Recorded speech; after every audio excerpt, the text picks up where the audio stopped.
She was invisible until the moment she became his. One spilled drink, one dangerous man, one offer that would either save her life or destroy it. Elena Voss thought Christmas Eve would be another shift watching other people's happiness through grease-stained windows. She was wrong. When Luca Moretti's eyes found hers across a crowded restaurant, her world didn't just change, it ignited. This is a story about desperation, power, and the thin line between salvation and destruction. Stay until the end to see how far one choice can take you. Like this video and comment what city you're watching from. I want to see how far this story travels. But, The crystal chandelier above table 12 cost more than Elena's annual salary. She knew because she'd looked it up once during a slow shift, hating herself even as she typed the search into her cracked phone screen. $37,000 for something that just hung there, catching light, while she ran herself ragged for tips that barely covered the interest on her father's medical bills. Christmas Eve at Luminara was always brutal. The restaurant gleamed with old money and new fortunes, every table booked months in advance, every guest dressed like they were attending a wedding instead of just eating overpriced risotto. Elena's feet screamed in her cheap shoes, the ones with cardboard tucked inside to cover the holes in the soles, and her lower back had that hot, grinding ache that meant she'd be popping ibuprofen like candy when she finally got home, if she still had a home next week. The eviction notice was folded in her purse, creased from being opened and refolded too many times.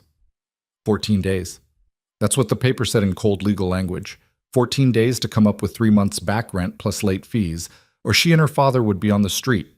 The same father who didn't even remember her name half the time, whose Alzheimer's medication cost more than their rent, who sometimes looked at her with such confused fear that she wanted to scream. Elena balanced the tray of champagne flutes with practiced precision, weaving through the crowd of beautiful people who didn't see her. That was the thing about being a server in a place like this. You became furniture, useful, necessary, but not quite human. The women in their designer dresses looked through her. The men's eyes skated past her face, her body registering nothing worth their attention. She'd learned to prefer it that way. "Excuse me." She placed a glass in front of a woman wearing what looked like a small fortune in diamonds. The woman didn't acknowledge her, just kept talking to her companion about their winter house in Aspen. Table 12 was in the corner, the private section reserved for VIPs who wanted to see and be seen but maintain the illusion of exclusivity. Elena had been warned about this party by Marcus, the head server who'd been at Luminara for 15 years and knew every power player in the city. "The Moretti reservation," he'd said during pre-shift, his voice dropping low. "Don't fuck it up. Don't stare. Don't ask questions. Serve, smile, disappear." "Who are they?" Marcus had given her a look that said she was either incredibly naive or dangerously stupid. "People you don't want to know. People who own things, buildings, businesses, politicians." He paused. People. Elena understood. She'd grown up in this city long enough to know that some names carried weight that had nothing to do with legitimate business. The Morettis were one of those names whispered in certain circles, printed in business sections alongside charitable donations, but never quite investigated too closely. She approached table 12 with her service smile fixed in place, pleasant, neutral, forgettable. 6 men occupied the large table, all in expensive suits that fit like they'd been born in them. Conversation flowed in Italian and English, voices low and controlled. These weren't men who needed to shout to command attention. Elena began distributing the champagne, starting from the left as she'd been trained. She was 3 glasses in when she felt it, the weight of someone's stare. Not the casual glance of a customer checking to make sure their drink was coming. This was focused, deliberate, the kind of attention that made the hair on the back of her neck stand up. She looked up without meaning to, breaking her own rule about making eye contact. The man at the head of the table was watching her with an intensity that stopped her breath. Dark hair, sharp features, and eyes that were almost black in the candlelight. He wasn't the loudest person at the table or the one commanding the conversation, but there was something about him that drew focus like gravity. Power sat on him comfortably, worn like a second skin. Luca Moretti. She knew without being told. His gaze held hers for exactly 3 seconds, long enough for her to feel stripped down to something raw and exposed, long enough for heat to crawl up her neck, long enough for her to forget where she was. Then his attention shifted back to his companion, as if she'd never existed, and Elena could breathe again. Her hands trembled slightly as she set down the next glass. Stupid. She was being stupid. Men like that didn't actually see women like her. Whatever that moment had been, she'd imagined it. She finished distributing the champagne and turned to leave, her mind already on the next table, the next order, the endless cycle of the shift. Her foot caught on the edge of the ornate rug, the same rug she'd navigated hundreds of times before, and suddenly the world tilted sideways. The tray slipped from her grip. Everything after that happened in horrible slow motion. 6 champagne flutes tumbled through the air, crystal catching the light from that $37,000 chandelier. The champagne arced outward in perfect golden streams, gravity pulling it down toward the most expensive suits in the room, toward Luca Moretti. Elena watched her entire life end in the span of a heartbeat. The champagne hit his shoulder, his chest, soaking into fabric that probably cost more than her car. The glasses shattered against the marble floor with sounds like breaking bones, champagne and crystal exploding outward. The restaurant went silent. Conversations died mid-sentence. Cutlery stopped clinking against china. Even the kitchen noise seemed to fade, as if the entire world had paused to witness her destruction. Elena couldn't move. She stood there frozen, champagne dripping from her empty tray onto her shoes, staring at the disaster she'd just created. Luca Moretti sat perfectly still, champagne darkening his shirt, shards of crystal glittering at his feet like tiny knives. His companions looked murderous. One of them, younger, with the same dark eyes but crueler, started to rise from his chair, his face twisted with rage. "You stupid—" "Dante." The name came from Luca, quiet but absolute. The younger man froze mid-motion, his mouth still open on whatever insult he'd been about to hurl. Luca stood slowly, brushing champagne off his jacket with casual movements that somehow made Elena's heart pound harder. He wasn't yelling, wasn't even looking angry. That was worse. The quiet ones were always worse. "I'm sorry." The words came out strangled, barely audible. "I'm so sorry. I'll pay for the cleaning. She would pay for nothing. She had nothing, less than nothing. She had debt and an eviction notice and a father who couldn't remember her name. She had exactly $47 in her checking account and $17 in tips stuffed in her apron pocket. She couldn't even afford to pay for one of those glasses, let alone his suit. "I'm sorry," she said again, hating how her voice cracked. Luca stepped toward her, glass crunching under his expensive shoes. Up close, he was taller than she'd realized, and there was something about the way he moved, controlled, predatory, that made her want to step back. But her feet wouldn't cooperate. She stood there like prey caught in headlights, waiting for the impact. He studied her face with the same intensity as before, and Elena had the irrational thought that he was cataloging her features, filing them away in some mental database. His eyes were so dark they looked black, and there was something ancient in them, something that had seen too much. "What's your name?" His voice was accented, Italian rolling underneath American English, smooth as smoke. "Elena." The word came out as a whisper. "Elena." He repeated it like he was testing how it felt in his mouth. "You're shaking." She was. Her whole body trembled, adrenaline and fear making her feel detached from herself. "I'm sorry about your suit. I'll find a way to pay for it. I don't know how, but I'll—" "How much do you owe?" The question was so unexpected that it took her several seconds to process it. "What? You have the look of someone drowning in debt. Medical bills, I'd guess, based on the way you're standing, protecting your lower back like it hurts. Working double shifts. Not eating enough." His eyes tracked down her frame, clinical and thorough. "How much?" Elena's face burned. Being invisible was one thing.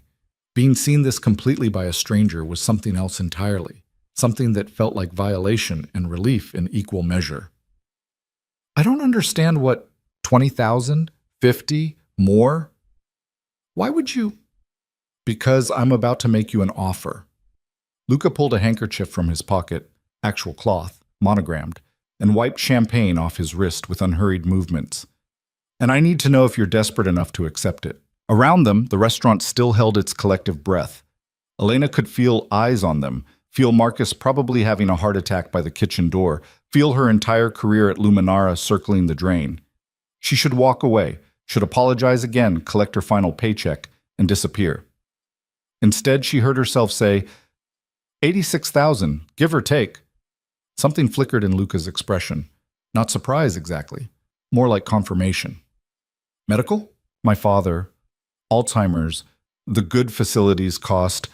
She stopped herself. Why was she telling him this? It doesn't matter. I'll figure it out. No, you won't. He said it as simple fact, not cruelty. You're 3 months behind on rent. Your car has a broken taillight you can't afford to fix. You're one emergency away from complete collapse. The accuracy of his assessment stole her breath. How do you... I make it my business to understand desperation. It's useful. He tilted his head slightly, studying her. I have a proposition. 5 days of your time. $100,000. The number hit Elena like a physical blow. 100,000. Enough to pay off her father's medical bills.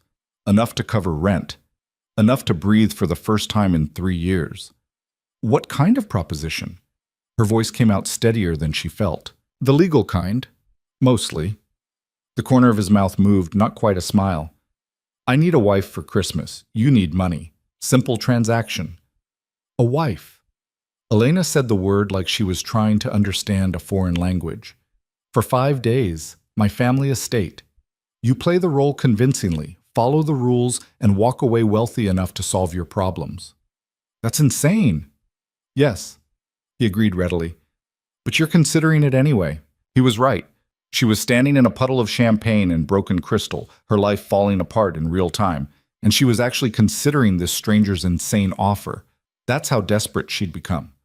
Why me?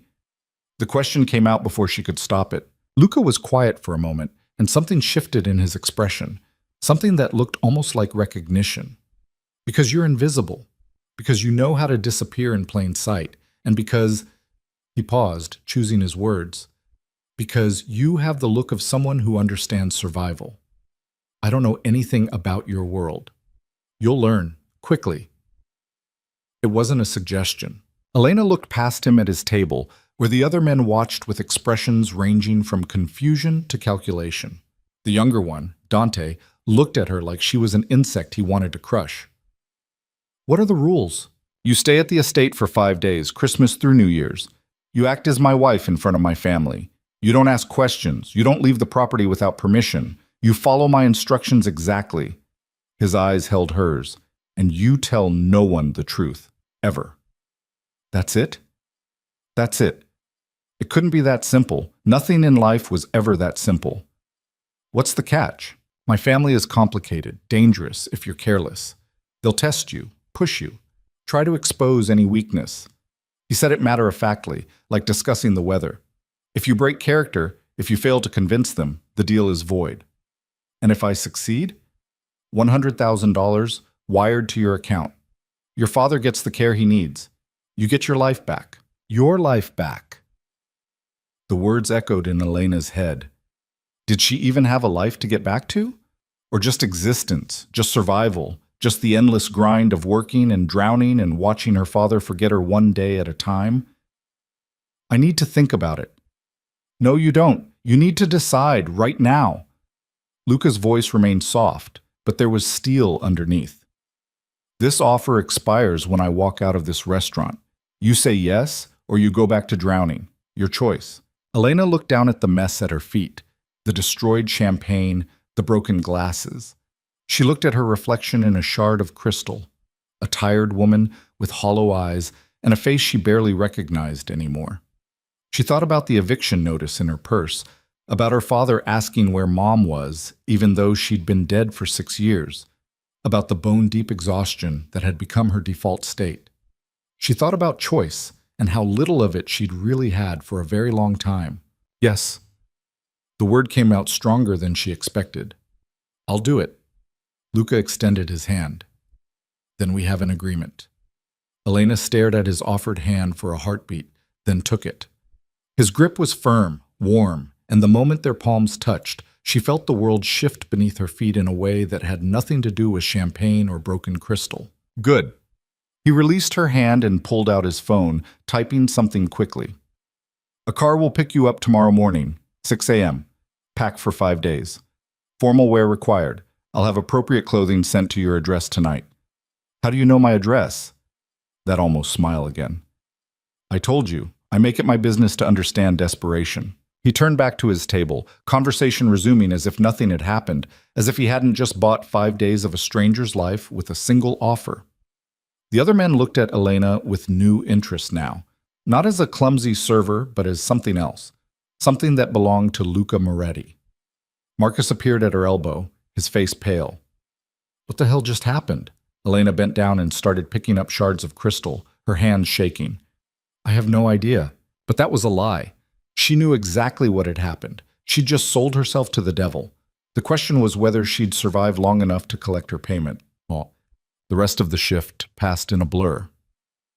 Marcus didn't fire her, which was its own kind of miracle, but he kept giving her looks that said he was trying to figure out what kind of arrangement she'd just made with Luca Moretti. Elena didn't have good answers. She barely understood it herself. She finished her tables on autopilot, her mind spinning through the implications of what she'd agreed to. 5 days, $100,000. Play the role of Luca Moretti's wife in front of his family. Don't ask questions. Don't break character. Simple. Insane. Possibly illegal. Definitely dangerous. By the time she clocked out at midnight, her feet were numb and her head was pounding. She changed out of her uniform in the staff bathroom, catching sight of herself in the mirror. Same tired eyes, same pale skin stretched too tight over sharp cheekbones. Same woman she'd been this morning. Except now, she was a woman who'd made a deal with a man who knew too much about her, who'd looked at her like he could see straight through to her bones, who'd offered salvation with strings she couldn't even begin to count. Elena's phone buzzed as she walked to her car, the 15-year-old Honda with the broken taillight that Luca had somehow known about. A text from an unknown number. Clothing will arrive at 11 p.m. Car at 6 a.m. Don't be late. L. She stared at the message. 11 p.m. was in less than 20 minutes. How had he gotten her number? How did he know her address? The rational part of her brain screamed that this was wrong, that she should back out now, that nothing good could come from this. The desperate part, the part that had been drowning for 3 years, whispered that she didn't have a choice. Her apartment was dark when she arrived. Just one light on in the living room where her father would be sleeping in his recliner, the TV playing old westerns he'd watched 1,000 times before he forgot their plots. Elena closed the door quietly, dropping her purse and keys on the counter. Dad? She kept her voice soft, not wanting to startle him. He stirred in the chair, blinking at her with confusion that stabbed through her chest every single time. Who? Oh. Elena. Sorry, sweetheart. Must have dozed off. These were his good moments, when he remembered. They were getting rarer. It's late. You should get to bed. Big shift?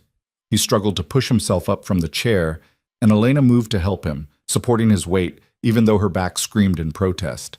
Yeah, big shift. She got him settled in bed, made sure he'd taken his evening medication, and stood in his doorway watching him drift off to sleep. He looked small in the bed, diminished by the disease eating away at his memories, at everything that made him who he was. This was why she'd said yes, not for herself, for him. So he could spend whatever time he had left in a good facility with proper care, with dignity, with something better than this apartment that smelled like old coffee and defeat. The doorbell rang at exactly 11 p.m. Elena opened it to find a delivery man holding 3 large garment bags and a sleek black box. Miss Voss? Yes? Delivery from Mr. Moretti. I'll need you to sign here. She signed on autopilot, accepting the packages and closing the door behind him. The garment bags were heavy, high-quality fabric rustling inside. The black box had a card on top, her name written in sharp, masculine handwriting. She opened the card. Everything you need. Dressed to impress. L. Inside the box were shoes. 3 pairs, all in her exact size. How did he know her shoe size? Below the shoes were accessories, jewelry that looked real enough to make her nervous, a small clutch purse, even makeup from brands she'd only seen in magazine advertisements. The garment bags revealed dresses that belonged in a different life. Evening gowns, cocktail dresses, a cashmere coat that probably cost more than her monthly rent. Everything in her size. Everything perfectly coordinated. Elena ran her fingers over the fabric of a midnight blue dress, silk so fine it felt like water. This wasn't clothing meant to help her blend in. This was armor. This was transformation. This was Luca Moretti proving he could remake her into whatever he needed. She should have been scared, should have been insulted, should have been a lot of things. Instead, she pulled out her phone and texted the number he'd used earlier. "How did you know my sizes?" The response came within seconds. "I make it my business to know everything. Get some sleep. Tomorrow starts early." Elena looked at the dresses spread across her bed, at the shoes lined up like soldiers, at the jewelry that caught the dim light from her lamp. She looked at her reflection in the window, still tired, still worn down, but now with something else in her eyes. Fear, maybe. Or possibility. Or both. She set an alarm for 5 a.m. and lay down in her bed fully dressed, too wired to sleep, too exhausted not to. Her mind spun through scenarios, through potential disasters, through all the ways this could go wrong. But underneath the fear was something else, something she hadn't felt in 3 years. Hope. Dangerous, foolish, desperate hope. The alarm pulled Elena from dreams of champagne and dark eyes at 5 a.m. She showered quickly, the hot water a luxury she couldn't really afford but took anyway, washing away the restaurant smell that clung to her skin. She stared at the clothing options laid out on her bed, finally settling on something understated, black slacks and a cream sweater that looked expensive without screaming it. The jewelry stayed in the box. The evening gowns stayed in the bags. This was just a car ride. Save the armor for when she actually needed it. Her father was still asleep when she left a note on the kitchen counter. "Dad, got a last-minute catering job out of town. We'll be back in 5 days. Mrs. Chen from next door will check on you. Your pills are organized in the container. I love you. Elena." It wasn't entirely a lie. She was working, just not the kind of work that came with a W-2. The black car pulled up at exactly 6 a.m. Not a taxi or an Uber. An actual town car with tinted windows and a driver in a suit. He opened the door for her without speaking, and Elena slid into leather seats that probably cost more than her entire car. The driver pulled away from her apartment building, and Elena watched her neighborhood disappear in the rearview mirror. The cracked sidewalks, the corner store with bars on the windows, the playground where the swings were always broken. Her whole life lived in these few blocks, small and struggling and real.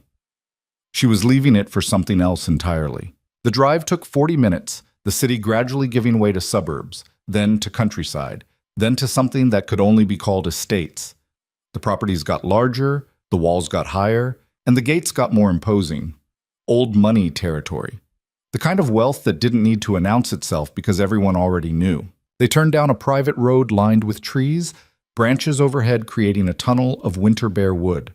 At the end of the drive sat a house that made Elena's breath catch. Calling it a house was like calling the ocean a puddle. The Moretti estate sprawled across the landscape, all stone and glass and architectural presence. Wings extended from the main building like arms, enclosing gardens and courtyards. Windows glittered in the morning sun. Somewhere in the distance, Elena could see what looked like a separate guest house. This was where she'd be spending the next 5 days. Playing wife to a man she'd met for 30 seconds before dousing him in champagne. The car stopped in front of the main entrance. The driver opened her door, and Elena stepped out onto gravel that crunched expensively under her feet. The front door opened before she could knock, revealing a woman in her 60s with silver hair and sharp eyes. "Miss Voss? I'm Maria. I manage the household." Her accent was Italian, her expression neutral. "Mr. Moretti is expecting you, this way." Elena followed her through an entrance hall that could have swallowed her entire apartment. Marble floors, oil paintings that looked original, a staircase that swept upward in a curve that belonged in movies, not real life. Maria led her through a maze of hallways, each more impressive than the last, finally stopping at a door near the back of the house. She knocked once, waited for a muffled response, then opened it. "Miss Voss, sir." The room beyond was an office. Dark wood, leather furniture, floor-to-ceiling bookshelves filled with actual books. Luca sat behind a massive desk, reading something on his laptop. He looked up as Elena entered, and she was struck again by the intensity of his attention. "Thank you, Maria. That will be all." The door closed behind Elena with a soft click, leaving her alone with the man who'd bought 5 days of her life. "You're early," Luca said, rising from his chair. He wore casual clothes this morning, dark jeans, a charcoal sweater, but they fit him like formal wear, expensive and deliberate. You said not to be late. I said 6. It's 5:57. Is there a difference? That almost smile again. We'll find out. Coffee? Please. He poured from a carafe on a side table, handing her a cup that was warm and heavy in her hands. Real china. Real coffee that smelled like it cost more per pound than she made in a day. Sit. He gestured to a leather chair facing his desk. Elena sat, cradling the coffee cup like a shield. Luca returned to his seat, studying her with that clinical attention that made her want to squirm. You look better than last night. That's not exactly a high bar. True. He leaned back in his chair. We need to establish some ground rules before my family arrives. I thought you already gave me the rules. Don't ask questions. Don't leave. Follow instructions. Those were the basic parameters. Now we get specific. He pulled out a folder from his desk drawer, sliding it across to her. This is everything you need to know about Elena Moretti. She opened it to find what looked like a dossier. Her life. Rewritten. Elena Moretti? My wife. As of 6 months ago, private ceremony, no guests. You were an art gallery manager I met at a charity auction. We had a whirlwind romance. Very passionate, very private. I don't like sharing personal details with my family, so the sparse information makes sense. Elena scanned the papers, seeing her own history twisted into something new. You expect me to memorize all this? You have until tomorrow afternoon when my family arrives for Christmas dinner. 24 hours should be sufficient. Should be? You said you needed this money. Prove you're willing to work for it. The words stung, but they weren't wrong. Elena set down her coffee cup and started reading. Birth date changed by 2 years. Hometown shifted to Portland instead of the actual suburb 40 minutes away. Parents listed as deceased, close to true, since her mother was dead and her father might as well be, given his condition. Why art gallery manager? Because it's believable. You have an eye for detail. You're observant. You know how to blend into wealthy spaces. He paused. And because my family will dismiss it as frivolous enough that you won't threaten them. Threaten them how? Any woman I marry is a potential threat to inheritance, to power structures, to the careful balance my family maintains. If they think you're decorative and harmless, they'll be less likely to dig too deep. Elena looked up from the papers. You keep saying family like it's a minefield. Because it is. Luca's expression went flat. My father built this empire from nothing. My mother is complicated. My brother Dante thinks he should be running things instead of me. My sister collects secrets like other people collect art. And my uncle has his fingers in business ventures that would make the SEC very interested. And you want me to convince these people I'm your wife? I want you to survive 5 days without getting eaten alive. The convincing part is secondary. That's reassuring. It's honest. He stood, moving around the desk to lean against it, closer now. My family isn't normal, Elena. They're ambitious, ruthless, and constantly testing for weakness. You show them fear, they'll destroy you. You show them defiance, they'll destroy you differently. You need to find the line in between. And what about you? The question came out before she could stop it. What happens if I show you fear or defiance? Luca was quiet for a moment, something unreadable passing through his expression. I'm not the one you need to worry about. That's not an answer. No, he agreed. It's not. He pushed away from the desk, moving to the window that overlooked the gardens. You'll have your own room, of course. We'll maintain appearances in public, but you'll have privacy when needed. Maria will show you the layout of the house. Memorize it. Know where the exits are. Why would I need to know where the exits are? Because I'm trying to keep you alive, and that means being prepared. He turned back to her. My family arrives tomorrow at 4 p.m. Between now and then, you'll learn everything in that folder. You'll learn the basic layout of this house, and you'll learn how to act like you belong here. That's a lot for 24 hours. Then you should probably stop wasting time asking questions. Elena stood, the folder clutched in her hands. You're not exactly making this sound appealing. It's not meant to be appealing. It's meant to be honest. Luca crossed his arms. You want out? Say the word. I'll have the driver take you home. No hard feelings. He was testing her. She could see it in the way he watched her, waiting to see if she'd crack, if she'd run, if she'd prove she wasn't capable of handling this. Elena thought about her apartment, about her father's confused face, about the eviction notice and the debt and the endless, grinding weight of just trying to survive. She thought about the number in that folder, $100,000. She met Luca's eyes and didn't look away. "Where's my room?" Something flickered in his expression. Approval, maybe, or just acknowledgement. "Maria will show you. We'll have dinner tonight at 7. Practice." "Practice for what?" "For looking like you actually want to be in the same room as me." He moved past her toward the door. "Right now you look like you're about to bolt. That won't sell." "Maybe because I am about to bolt." "But you won't." He said it with complete certainty, and Elena hated that he was right. "Because you need this. And because somewhere under all that fear, you're curious." "About what?"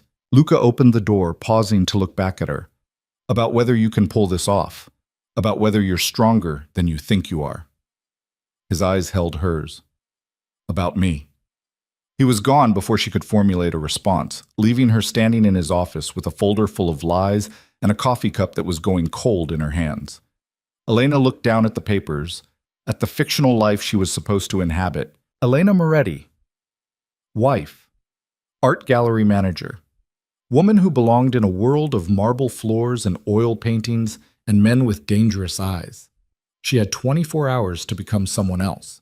The question was whether she'd still recognize herself when she looked in the mirror. Maria materialized in the hallway outside Luca's office like she'd been waiting there the whole time. Probably had been. Elena was starting to understand that nothing in this house happened without someone knowing about it. "This way, Miss Voss." "Elena is fine." Maria's expression didn't change. "This way, Mrs. Moretti." The correction landed like a slap, a reminder that Elena Voss didn't exist here anymore. She was playing a role, and Maria was the first person testing whether she could handle it. They climbed the grand staircase to the second floor, Maria's sensible shoes clicking against marble in a rhythm that Elena tried to match and couldn't quite manage. The hallway stretched in both directions, doors lining both sides like secrets waiting to be opened. "The master suite is there." Maria gestured to a set of double doors at the far end. "Mr. Moretti's private space. You are not to enter without invitation." You thought you'd be sharing a room. You're not. Appearances matter during family gatherings, but Mr. Moretti values his privacy." She opened a door 3 down from the master suite. "This is yours." The room beyond was bigger than Elena's entire apartment. A king bed dominated the space, dressed in linens that looked too pristine to actually sleep on. Floor-to-ceiling windows overlooked the gardens. There was a sitting area with a couch and chairs, a desk, a wardrobe that could have housed a small family. The garment bags from last night hung in the closet, already unpacked. The shoes were lined up below them. On the dresser sat the jewelry box, along with other items Elena hadn't sent: perfume, skincare products, even a laptop. "Everything you need is here. If something is missing, use the phone on the desk to call the main line. Breakfast is served at 8, lunch at 1, dinner at 7. Mr. Moretti expects punctuality." "Does Mr. Moretti expect a lot of things?" Maria's mouth almost twitched into a smile. Almost. "Mr. Moretti expects perfection. Whether he gets it remains to be seen." She left before Elena could respond, the door closing with a soft click that sounded too much like a trap being sprung. Elena stood in the middle of the room, folder still clutched in her hands, trying to process the sudden shift in her reality. 24 hours ago, she'd been serving champagne to people who didn't see her. Now she was standing in a room that cost more to furnish than she'd earned in a decade, preparing to pretend to be married to a man who saw her too clearly. She opened the folder again, forcing herself to focus. Birth date, education history, career trajectory, all fiction, all crafted to create a believable Elena Moretti. The details were thorough, almost obsessive. Luca had thought of everything, down to the name of the gallery where she supposedly worked and the college she'd supposedly attended. Elena pulled out her phone and started making notes, creating flashcards in a memo app. She had to memorize this perfectly. One slip, one contradiction, and the whole thing would collapse. Her phone buzzed with a text from an unknown number. "How's Dad doing? Checked on him this morning. He's fine." Elena stared at the message, ice running through her veins. Luca had someone checking on her father, which meant he knew where her father was, had access to him, could reach him any time he wanted. She typed back, "You're having him watched?" The response came immediately. "I'm having him cared for. There's a difference. I didn't ask for that. You didn't ask for a lot of things. Doesn't mean you don't need them." Elena wanted to throw the phone across the room, wanted to march downstairs and demand Luca explain exactly what kind of game he was playing. But that would mean admitting he'd gotten under her skin, and she had a feeling that's exactly what he wanted. Instead, she put the phone down and went back to studying. By noon, Elena had memorized most of the basic facts. By 2, she'd walked the main floor 3 times, mapping out the layout in her head. Library, dining room, sitting room, kitchen that was twice the size of any restaurant kitchen she'd worked in, and hallways that led to places Maria had steered her away from with firm politeness. She found Luca in the library at 3, standing by the window with a drink in his hand, staring out at the gardens like they held answers to questions Elena couldn't hear. "I have questions about the story." He didn't turn around. "What kind of questions?" "How we met. You said charity auction, but which one? What was being auctioned? What did you buy?" "Does it matter?" "It matters if your family asks and we give different answers." Luca turned then, studying her with that unnerving focus. Metropolitan Arts Gala. 6 months ago. They were auctioning a sculpture, bronze, modern piece, something pretentious that I didn't actually want. You were managing the display, explaining the artist's vision to some hedge fund manager who thought buying art made him cultured. And you were listening. I was bored. You were more interesting than the sculpture. He took a sip of his drink. "I bought it anyway. 30,000 for something I gave away a week later. But I got your number, so it wasn't a complete waste." The story flowed too easily, too naturally, like he'd been rehearsing it, or like it was partially true. "What else?" Luca asked. "The wedding. 6 months ago, private ceremony, no guests." "Where?" "City Hall, Tuesday afternoon. I hate spectacle. You wanted simple. We compromised on practical. Romantic. We're not trying to convince anyone this is a love story. We're convincing them it's real. There's a difference." He set down his drink. "Real marriages aren't fairy tales. They're contracts, negotiations. 2 people deciding the benefits outweigh the costs. Is that what yours is? This isn't real, remember?" "Right." Elena looked down at the folder in her hands. "What about your family? What do they know about me?" "Nothing.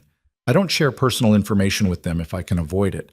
The fact that I got married without telling them first is believable because I've done similar things before." "Like what?" "Like none of your business." The words came out sharp, a clear boundary being drawn. "You need to know your story, not mine. If I'm supposed to be your wife, you're supposed to be convincing enough that my family doesn't ask too many questions. That's all." Luca moved to the bar cart, pouring another drink. "You want one? It's 3 in the afternoon. You're about to have dinner with me. Trust me, you'll want one." Elena accepted the glass, whiskey burning down her throat in a way that felt grounding. "Why are we doing this? The practice dinner?" "Because you need to learn how to sit across from me without looking like you're planning escape routes. Because we need to establish patterns of behavior that look natural. Because—" He stopped, something shifting in his expression. "Because my family reads people the way sharks smell blood in water. If we don't look comfortable together, they'll know something's wrong. So we're building chemistry. We're building tolerance. Chemistry would imply attraction." The words stung more than they should have. Elena set her glass down harder than necessary. "I can handle sitting across from you for a meal. Can you handle touching me?" "What?" Luca crossed the space between them, close enough that Elena had to tilt her head back to maintain eye contact. "Can you handle it when I put my hand on your back in front of my mother? When I touch your shoulder during conversation? When I stand too close because married couples don't maintain professional distance?" Elena's heart was hammering, but she kept her voice steady. "I've worked in restaurants for years. I know how to handle men in my personal space. This isn't a drunk customer hitting on you. This is supposed to be your husband, someone you chose, someone you want near you." His hand came up slowly, fingers brushing her jawline. "Can you handle that without flinching?" She didn't flinch, didn't step back, just held his gaze while his thumb traced the line of her cheekbone, touched light enough to be almost gentle but deliberate enough to prove his point. "See? You're holding your breath. You're tense. You look like someone being touched without permission, not like someone comfortable with their husband's affection. Maybe I'm just not a very affectionate person. Then we need to fix that in the next... He checked his watch. 3.5 hours. He stepped back, breaking contact, and Elena could breathe again. She hated that he was right. Hated that she'd frozen up the second he'd touched her, that her body had betrayed exactly how uncomfortable she was. How do you suggest we fix it? The question came out more challenging than she intended. Luca's expression shifted into something that might have been amusement. Practice. Same way you fix anything. The next 3 hours were among the strangest of Elena's life. Luca made her sit next to him on the couch, close enough that their shoulders touched. Made her tolerate his hand on her knee during conversation. Made her laugh at a story he told, something about a disastrous business trip to Milan, until the tension in her shoulders started to ease. Better, he said at one point, his hand resting casually on the back of her neck. You're not vibrating with panic anymore. I don't vibrate. You absolutely do, like a rabbit that knows there's a fox nearby. His fingers pressed gently against the knot of tension at the base of her skull. Relax, I'm not going to hurt you. You're a complete stranger who knows too much about my life and has me trapped in his house playing pretend. Forgiveness me for not being relaxed. Fair point. But he didn't move his hand, and after a moment, Elena found herself leaning into the touch, despite her better judgment. His fingers knew exactly where to press, working out tension she'd been carrying for years. Where did you learn to do that? I pay attention to what people need. His voice was closer now, warm against her ear. And you need to stop carrying the weight of the world on your shoulders. Easy to say when you're not drowning in debt. I've been drowning in other things. Different water, same struggle. Elena turned to look at him, surprised by the admission. Like what? Like expectations, legacy. The weight of building an empire my father started with blood and sweat, while everyone watches to see if I'm worthy. His hand dropped from her neck. Different problems than yours. But don't pretend I don't understand pressure. It was the most honest thing he'd said to her, and it shifted something in Elena's perception. He wasn't just a wealthy man buying her time. He was someone trapped in his own way, playing a role just like she was. Why do you need a fake wife for Christmas? Because my family thinks I'm incapable of maintaining a relationship. Because my mother keeps introducing me to appropriate women from appropriate families. Because my father is dying and wants to see me settled before he goes. Luca's expression went carefully blank. A wife solves multiple problems at once. Your father is dying? Lung cancer. 6 months, maybe a year. He said it clinically, like discussing a business merger. This is likely his last Christmas, hence the family gathering, hence the urgency. I'm sorry. Don't be. He's not a good man. He just happens to be my father. Luca stood, straightening his shirt. Dinner in 20 minutes. Wear the blue dress. Which blue dress? The midnight one. It'll photograph well. Photograph? My mother will want pictures. She always does. He paused at the door. And Elena? Try to look like you don't hate me. It'll make this easier for both of us. Elena changed into the midnight blue dress, the silk cool against her skin. It fit perfectly, hugging curves she usually hid under baggy work clothes. The neckline was lower than she'd normally choose, the slit higher. But when she looked in the mirror, she barely recognized herself. This woman looked expensive, put together, like someone who belonged at a Moretti family dinner, like Elena Moretti instead of Elena Voss. She made her way downstairs at exactly 7, following the sound of classical music to the dining room. The table was set for 2, candles already lit, wine already poured. Luca stood by the window in a dark suit, looking every inch the wealthy heir. He turned when she entered, and something flickered in his expression, too quick for her to identify, but there nonetheless. You clean up well. You paid for it. I'd hope so. The dress is just fabric. You're the one making it work. He pulled out a chair for her. Sit. Elena sat, hyper-aware of the formality of it all. The china was probably worth more than her car. The silverware was actual silver. Even the napkins felt expensive. Luca took the seat across from her, raising his wine glass. To convincing performances. To survival. That too. He took a sip, watching her over the rim. Tell me something true. What? Something true about Elena Voss, not Elena Moretti. Something not in the folder. Elena's fingers tightened on her wine glass. Why? Because I need to know who I'm working with, because the best lies contain truth. Because, he set down his glass, because I'm curious. You're always curious. It's unsettling. Is that your true thing? No. Elena took a drink, the wine smooth and probably ridiculously expensive.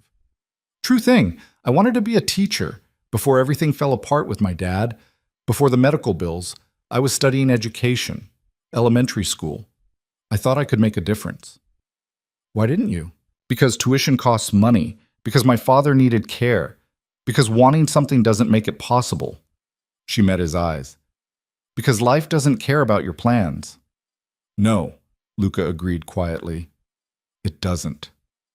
Maria appeared with the first course, something that looked too artistic to eat. Elena picked up her fork, trying to remember which utensil went with which course. Luca noticed her hesitation. Start from the outside, work your way in, and stop overthinking it. My family isn't going to judge you on fork selection. What will they judge me on? Everything else. He took a bite, chewing thoughtfully. My mother will judge whether you're refined enough. My father will judge whether you're strong enough. Dante will judge whether you're a threat. And my sister Isabella will judge whether you're hiding something. That's a lot of judgment. Welcome to the Moretti family Christmas. They ate in silence for a few minutes, the clink of silverware against china the only sound. Elena found herself studying Luca when he wasn't looking, the sharp line of his jaw, the way his hands moved with unconscious grace, the tension he carried in his shoulders despite his casual posture. Your turn, she said finally. Tell me something true. About what? About you. About Luca Moretti, not the character you play for your family. He was quiet long enough that Elena thought he might refuse. Then, I hate this house. Always have. It's beautiful, and it's a prison, and I can't escape it because it's what my father built. His legacy, my responsibility. Why not just leave? Because leaving would mean abandoning everything he worked for. Because my brother would destroy it within a year. Because he stopped, something raw crossing his face. Because I don't know who I am without it. The honesty in his voice surprised her. This wasn't the controlled, calculating man who'd made her an offer in a restaurant. This was someone tired, trapped, uncertain, human. That's the thing about cages, Elena said softly. Sometimes the locks are on the inside. Luca looked at her then, really looked at her, and Elena felt the air shift between them. Not attraction exactly, but recognition. Two people trapped in different ways, both trying to survive the weight of circumstances they hadn't chosen. You're more insightful than you pretend to be. You're more human than you pretend to be. His mouth curved into something that was almost a real smile. Don't tell my family. It would ruin my reputation. They finished dinner talking about safer things. The house, the gardens, the logistics of tomorrow. But something had shifted. Some wall had lowered just slightly, and when Luca walked her back to her room at the end of the night, his hand resting on her lower back felt less like performance and more like choice. Get some sleep, he said at her door. Tomorrow is going to be brutal. More brutal than today? Today was preparation. Tomorrow is war. He stepped back, hands sliding into his pockets. And Elena? Thank you. For what? For not running. For being stronger than I expected. He turned to leave, then paused. For making this almost bearable. He was gone before she could respond, disappearing down the hallway to his own room, leaving Elena standing in her doorway trying to figure out what had just happened. She'd come here for money, for survival, for her father. But somewhere between champagne and confession, between practiced touches and honest admissions, the lines had started to blur. Elena closed the door and leaned against it, still wearing the midnight blue dress, still feeling the ghost of Luca's hand on her back. Tomorrow, his family would arrive. Tomorrow, the real performance would begin. Tonight, she had to figure out how to play a role that was starting to feel less like fiction and more like possibility. She changed into pajamas, washed her face, and climbed into the too expensive bed, but sleep wouldn't come. Her mind kept replaying the evening, Luca's fingers on her jaw, his admission about the house, the way he'd looked at her like she was more than just a hired actress. Her phone buzzed on the nightstand. A text from the same unknown number as before. Dad settled for the night. Nurse says he had a good day. Sleep well. Elena stared at the message.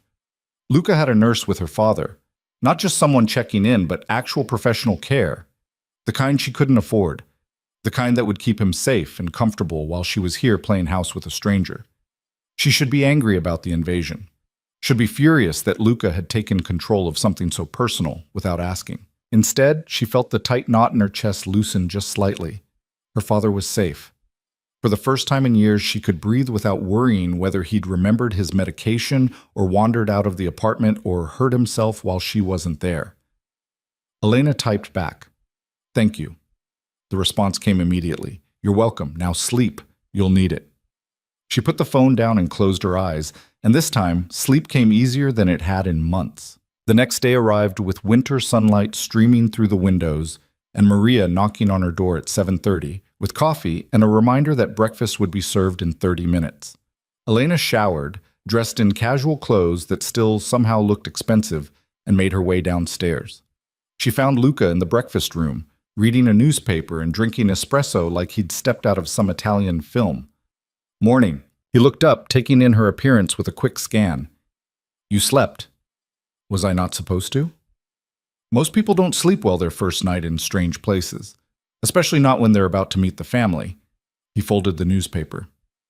"You're either very brave or very good at compartmentalizing. Maybe I'm just exhausted enough that my body gave up caring. Also possible." He gestured to the buffet along the wall. "Eat. You'll need energy." Elena filled a plate with fruit and pastries, her stomach too nervous for anything heavier. She sat across from Luca, trying to remember how to make conversation that felt natural instead of scripted. "What time do they arrive?" 4. "My parents will come first, then Dante and Isabella within the hour.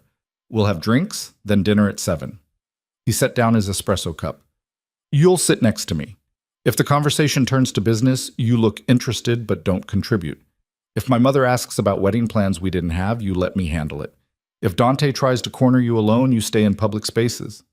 Why would Dante corner me? Because he's going to test whether you're real, whether I actually care about you, whether you're worth the disruption you represent. Luca's expression went hard. He'll push boundaries, make you uncomfortable, try to get a reaction. Don't give him one. And if he doesn't stop, then I'll handle it. The promise in his voice was sharp enough to cut. But it won't come to that if you follow the rules. They spent the morning rehearsing, practicing how they'd stand together, how they'd interact during conversation, how to make casual touches look natural. Luca was thorough, almost obsessive, correcting her posture and her responses until Elena wanted to scream. "You're standing too far away. We're supposed to be married, not business associates." "I'm standing at a normal distance. For strangers, not for us."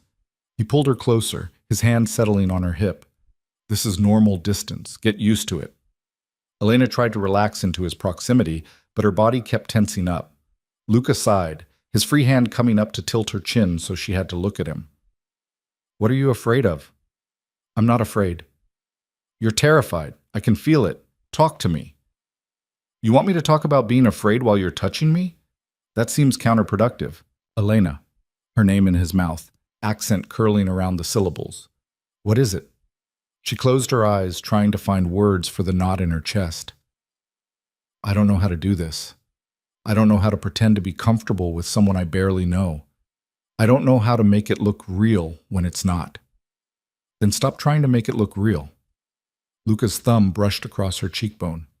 "Just be here, right now, with me." Elena opened her eyes to find him closer than before, his face inches from hers, his expression unreadable. "That's not helpful advice. It's the only advice I have." His hand slid from her hip to the small of her back, pulling her incrementally closer. "We can't fake chemistry we don't have, but we can be honest about what we do have." "Which is what?" "An arrangement. Mutual need. Respect, maybe, if we're being generous." His eyes searched hers. "And something else. Something neither of us expected." "What?" Elena's voice came out barely above a whisper. "Recognition." Luca's forehead almost touched hers, close enough that she could feel his breath. "We're both trapped, both playing roles, both pretending to be stronger than we are, and maybe that's enough." His mouth was so close, and Elena had the wild thought that he might kiss her, that this might cross from performance into something else entirely. But instead, he stepped back, breaking the moment. Better. That looked almost real. Elena's heart was still racing, but she forced her voice steady. Was that part of the rehearsal? All of it is rehearsal. Until it's not. He checked his watch. 2 hours until they arrive. Go get ready. Wear the green dress. You really like controlling what I wear. I like controlling variables. The dress is a variable. He headed toward the door, then paused. And Elena? Whatever happens today, remember, you're not alone in this. He left her standing in the breakfast room, pulse still hammering, skin still warm where he'd touched her, trying to figure out whether that had been comfort or manipulation or some combination of both. Elena went upstairs and found the green dress, emerald silk that brought out the color in her eyes. She did her makeup carefully, using the expensive products Luca had provided, transforming herself into someone who could believably be a Moretti. At 3:30, there was a knock on her door. Maria stood in the hallway with a small box. From Mr. Moretti. Inside was a ring, a massive diamond surrounded by smaller stones, set in platinum, that caught the light like captured stars. There was a note in Luca's handwriting. A wife should have a ring. Wear it on your left hand. Don't lose it. It's real. Elena slipped it on, the weight unfamiliar on her finger. It fit perfectly, of course, because Luca knew everything, controlled everything, anticipated everything. She made her way downstairs at 3:50 to find Luca waiting in the entrance hall, dressed in a dark suit that made him look dangerous and elegant in equal measure. He turned when she approached, his eyes tracking over her with an intensity that made her feel naked, despite being fully clothed. Perfect. He extended his hand. Ready? Elena took his hand, feeling the warmth of his palm against hers, the solidness of him beside her. No. Good. Fear keeps you sharp. He pulled her closer, his arm sliding around her waist in a possessive gesture that looked completely natural. Just remember, you're Elena Moretti. You chose this. You chose me. You belong here. I don't believe any of that. Then lie better. His fingers tightened on her waist. Because they're here. Through the windows, Elena could see a black car pulling up the drive. Her heart kicked into overdrive, panic clawing up her throat. Breathe, Luca murmured against her ear. You've survived worse than this. Have I? You're still standing, aren't you? He pressed a kiss to her temple, casual and claiming. That makes you stronger than most people who walk through these doors. The car stopped. The driver opened the door, and Elena's carefully constructed fiction was about to meet reality. The woman who emerged from the car wore her wealth like armor. Valentina Moretti was smaller than Elena expected, but she carried herself like someone who'd never been told no in her life. Her hair was perfect, her suit was perfect. Even the way she stepped onto the gravel without stumbling in heels was perfect. Behind her came a man who looked like Luca in 30 years. Same sharp features, same dark eyes, but harder somehow. Weathered by decades of whatever it took to build an empire from nothing. Marco Moretti moved slower than his wife, and Elena could see the illness in the careful way he navigated the steps. Luca's hand tightened on her waist, the only sign he was affected by his parents' arrival. Smile, not too big. You're meeting them, not auditioning. Elena managed something between pleasant and reserved, hoping it read as appropriate. Valentina's eyes locked onto her immediately, sharp and assessing, taking in every detail from the dress to the ring to the way Elena stood tucked against Luca's side. Luca. Valentina's voice carried the weight of expensive education and old country roots. You didn't mention you'd have company for Christmas. I mentioned I was bringing my wife. That's not company, Mama. That's family. The word wife landed like a bomb in the space between them. Valentina's perfectly composed face cracked for just a second. Shock, maybe fury, before smoothing back into practiced neutrality. Marco's expression didn't change at all, but his eyes sharpened on Elena with new interest. Your wife. Valentina repeated the words like she was tasting something bitter. How interesting. And when exactly did this happen? 6 months ago. Luca's voice held no apology, no explanation, just fact. City Hall, simple ceremony. Without your family. The accusation hung heavy in the air. Without spectacle. Elena and I preferred privacy. Valentina's gaze swung to Elena, cold enough to freeze blood. Elena, how lovely. And what is your family name? This was it, the first test. Elena forced herself to meet Valentina's eyes without flinching. Voss, my parents passed several years ago. I'm sorry for your loss. The words were automatic, empty of real sympathy.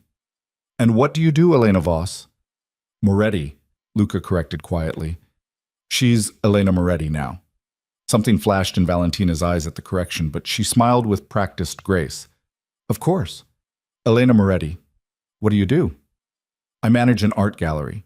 Contemporary pieces, mostly. We focus on emerging artists. How charming! The dismissal in Valentina's voice was subtle, but unmistakable. And which gallery would that be? Elena recited the name from the folder, grateful for the hours of memorization.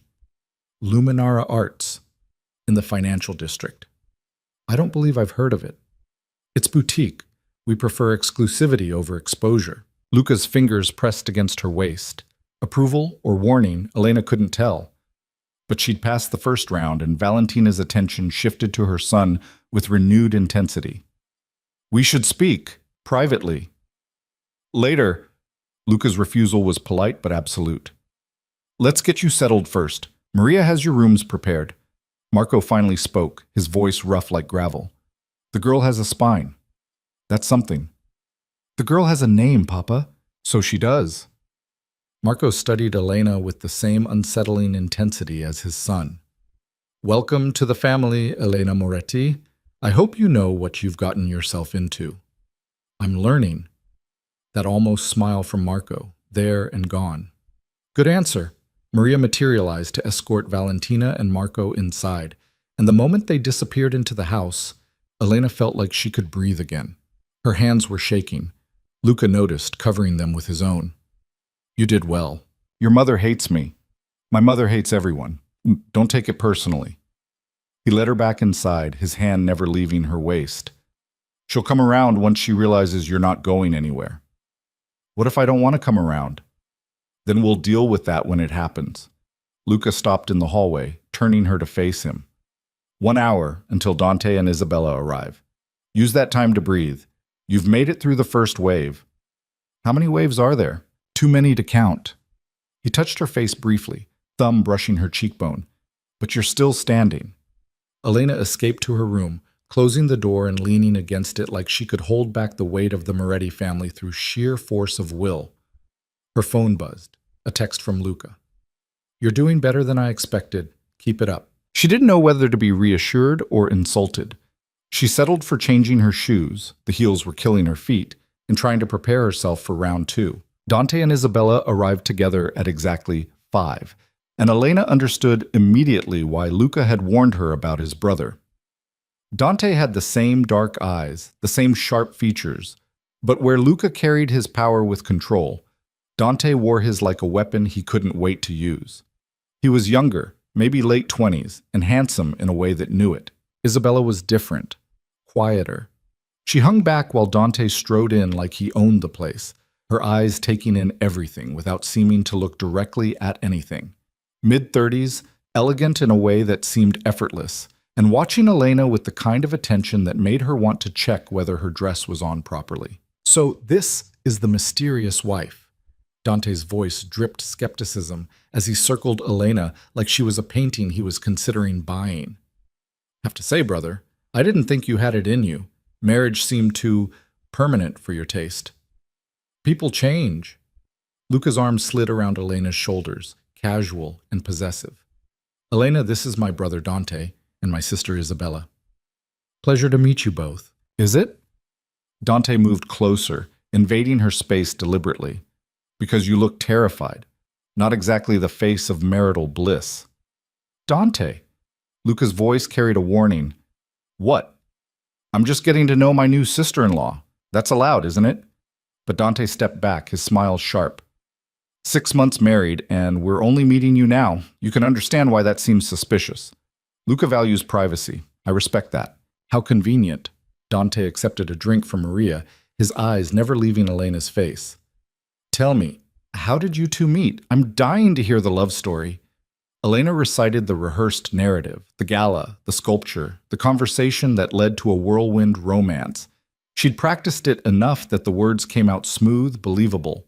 But Dante listened with a smile that said he was cataloging every detail, looking for cracks. Isabella finally spoke, her voice softer than her brother's, but no less sharp. Luminara Arts. I know that gallery. Marcus Chen runs it, doesn't he? Elena's heart stuttered. The folder hadn't mentioned a name for the gallery owner. She had no idea if Marcus Chen was real or fiction, whether agreeing would expose her or save her. He does, she said, praying it was the right answer. Lovely man. His wife is a dear friend. Isabella's smile was gentle, deadly. I'll have to mention you next time we have lunch. I'm sure she'd love to hear about your whirlwind romance with Luca. It was a trap. Elena could feel it closing around her, could feel Luca's tension beside her. If Isabella called this Marcus Chen's wife, if she mentioned Elena working there, the whole thing would unravel. I'm sure she would. Elena kept her voice steady. Though Marcus keeps the staff fairly separate from his personal life, professional boundaries and all that. Of course. Isabella's eyes glittered with something that might have been respect. Still, small world. Valentina called them to drinks in the sitting room, and Elena found herself navigating a minefield of questions and assessments. Where did she grow up? What had she studied? How had she ended up in art gallery management? Every answer had to match the folder, had to sound natural, had to convince 4 people who were actively looking for reasons not to believe her. Luca stayed close, his presence both support and performance. He touched her constantly, hand on her back, fingers brushing her arm, casual affection that looked real enough to make Elena's chest ache with how thoroughly they were lying. Marco watched it all from his chair, sipping whiskey and saying little. But his eyes tracked every interaction, every gesture, every moment of hesitation. Dinner was worse. They sat at a table that could have seated 20, close enough to make conversation easy, and far enough apart to make everything feel staged. Elena was seated between Luca and Isabella, with Dante across from her and Valentina holding court at the far end. The food was incredible, course after course of things Elena couldn't pronounce, wine that probably cost more than her monthly rent. She tried to eat, tried to keep up with conversation that switched between English and Italian without warning, tried not to look as out of place as she felt. So, Elena, Dante leaned forward, his smile predatory. What do your parents think of all this? Marrying into the Moretti family must have been quite the coup. My parents are dead. Ah, yes, Luca mentioned. How tragic. He didn't sound remotely sympathetic. Recent. 6 years for my mother, 8 for my father. The lie came easier now. She'd rehearsed it so many times that the fictional deaths felt almost real, easier than explaining that her actual father was alive but disappearing piece by piece into Alzheimer's fog. And no other family? None that matter. So you're completely alone in the world. How convenient for Luca. Dante! Isabella's voice cut across the table, sharp. Enough. What? I'm just making conversation. You're being an ass, there's a difference. Dante's eyes flashed, but he sat back, picking up his wine glass. Forgive me, Elena. I'm just protective of my brother. I'm sure you understand. Of course. Elena met his gaze without flinching. Family loyalty is important. Is it? You wouldn't know, would you, having no family of your own? The words hit harder than they should have. Elena felt Luca go rigid beside her, felt the temperature in the room drop several degrees. Dante. Luca's voice was quiet, dangerous. Stop, now. I'm just pointing out you're being deliberately cruel to my wife, in my house, at my table. Luca stood slowly, his hand finding Elena's shoulder. Apologize. Or leave. The room went silent. Even Marco looked up from his plate, interest sharpening his features. Valentina's mouth thinned into a disapproving line. Dante stared at his brother for a long moment, something ugly moving behind his eyes. Then he smiled, raising his glass. My apologies, Elena. That was uncalled for. The apology was as empty as Valentina's earlier condolences, but it broke the tension. Luca sat back down, his hand sliding to cover Elena's where it rested on the table. His fingers threaded through hers, gripped tight enough to ground her. Thank you, she murmured, too low for anyone else to hear. I meant what I said. His thumb brushed over her knuckles. You're not alone in this. The rest of dinner passed in uneasy civility. Conversation flowed around Elena, sometimes including her, often not. She played her part, responded when addressed, smiled at appropriate moments, let Luca guide the interaction with subtle cues she was learning to read. By the time dessert arrived, Elena's face hurt from holding her expression steady. She wanted to escape, wanted to run upstairs and lock herself in that too expensive room and breathe without feeling like every breath was being evaluated. "Elena, dear," Valentina's voice cut through the general conversation. "Would you join me for coffee? I'd love to get to know my new daughter-in-law better." It wasn't a request. Elena looked at Luca, who gave a small nod. Permission or warning, she couldn't tell. "I'd be honored." They moved to a smaller sitting room, just the two of them, and Elena felt like a mouse being invited into the snake's den. Valentina settled into a chair with practiced grace, gesturing for Elena to sit across from her. "You handled Dante well." "Thank you. He's testing you. He'll continue to test you. That's what he does." Valentina accepted a coffee cup from Maria, her movements precise. "My youngest has always been competitive." "With Luca?" "With everyone, but especially Luca." She took a sip, studying Elena over the rim. "So, tell me the truth. How much is my son paying you?" Elena's blood went cold. "I don't understand. Please, I wasn't born yesterday, and I didn't survive 40 years in this family by being naive." Valentina set down her cup with a soft click. "My son doesn't do whirlwind romances. He doesn't do privacy. He certainly doesn't do simple city hall weddings, so I'll ask again. How much is he paying you?" This was it, the moment the whole thing collapsed. Elena could feel her pulse hammering in her throat, could feel the lies crumbling around her. "I love him." The words came out steadier than she felt. "Whatever you think this is, you're wrong." "Am I?" Valentina leaned forward. "Then tell me something only a wife would know. Tell me about my son that I don't already know. Convince me this is real." Elena's mind raced. She barely knew Luca, barely knew anything beyond what they'd rehearsed. But then she remembered the library, the confession about the house, the moment of raw honesty when he dropped his guard.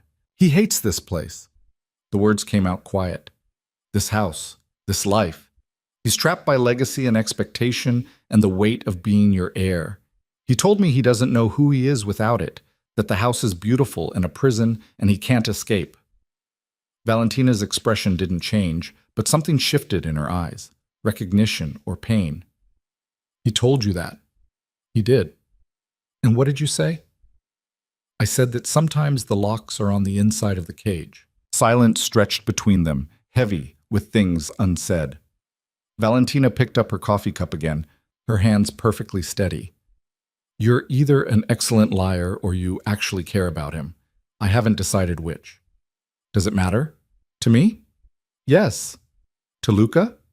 Valentina's smile was sad. "Probably not. He's good at keeping people at arm's length, even the ones who want to get closer. Even his mother?" "Especially his mother." She set down the cup.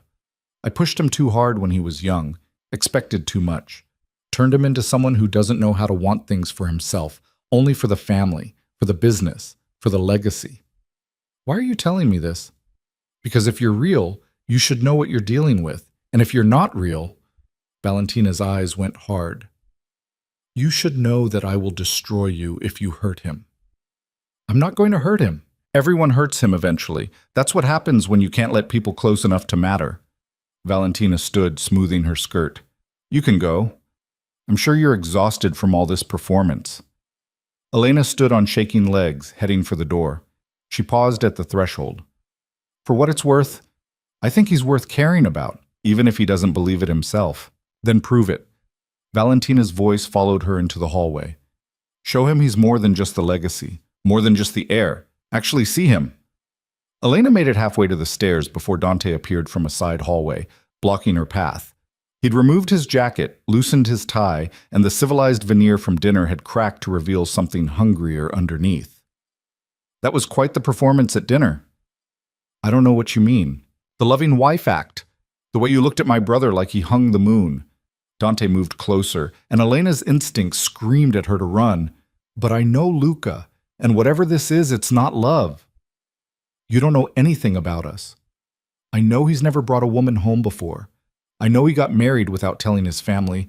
I know, Dante's hand shot out, gripping her wrist, that you're hiding something. Let go of me. Or what? You'll tell Luca. His grip tightened. He's not here to protect you right now. It's just you and me. So why don't you tell me the truth? What's he paying you? What do you get out of this arrangement? Elena tried to pull away, but Dante's fingers were iron around her wrist. Fear spiked through her, sharp and chemical. This was what Luca had warned her about. This was Dante testing boundaries, pushing to see how far he could go. I said let go. Make me. She doesn't have to. Luca's voice came from behind Dante, cold as winter. I will. Dante released Elena's wrist immediately, turning to face his brother. Luca stood in the hallway, and Elena had never seen him look dangerous before. Truly dangerous. The kind of threat that wasn't performed or controlled. He looked like violence waiting to happen. We were just talking. With your hand on my wife's wrist hard enough to leave marks? That's not talking, Dante. That's assault. Don't be dramatic. Get out of my sight. Luca's voice dropped to something barely above a whisper. Now, before I do something we'll both regret. Dante looked between them, something ugly and calculating in his expression. Then he smiled, all teeth and no warmth. This isn't over. Yes, it is. Luca moved to stand between Dante and Elena, physically blocking his brother. Touch her again and I'll break every finger in your hand. That's not a threat. That's a promise. Dante left, and the moment he was gone, Luca turned to Elena, his hands gentle as they examined her wrist. Red marks were already blooming where Dante had gripped her, and Luca's jaw clenched tight enough that Elena heard his teeth grind. Did he hurt you anywhere else? No, just scared me. I should have been there. I should have... He stopped, something raw crossing his face. I'm sorry. This is my fault. How is your brother being a psychopath your fault? Because I brought you into this. Because I knew what he was capable of, and I didn't protect you. Luca's thumb brushed over the marks on her wrist, careful not to press. I'm going to kill him. Please don't. I'd rather not spend Christmas visiting you in prison. The joke fell flat. Luca looked at her with eyes that were too dark, too intense, too something Elena couldn't name. Are you okay? I'm fine. Shaken, but fine. She pulled her wrist back, cradling it against her chest. Your mother thinks I'm a liar. Your brother thinks I'm a fraud. Your sister is probably investigating my entire background as we speak. This is going great. Elena, I need to go to my room. I need to breathe. I need... Her voice cracked. I need to stop pretending for 5 minutes. Luca looked like he wanted to argue, wanted to fix it, wanted to do something. Instead, he nodded. Go. Rest. I'll handle my family. Elena didn't wait for him to change his mind. She fled upstairs to her room, closing the door and locking it behind her. Her hands were shaking. Her wrist throbbed.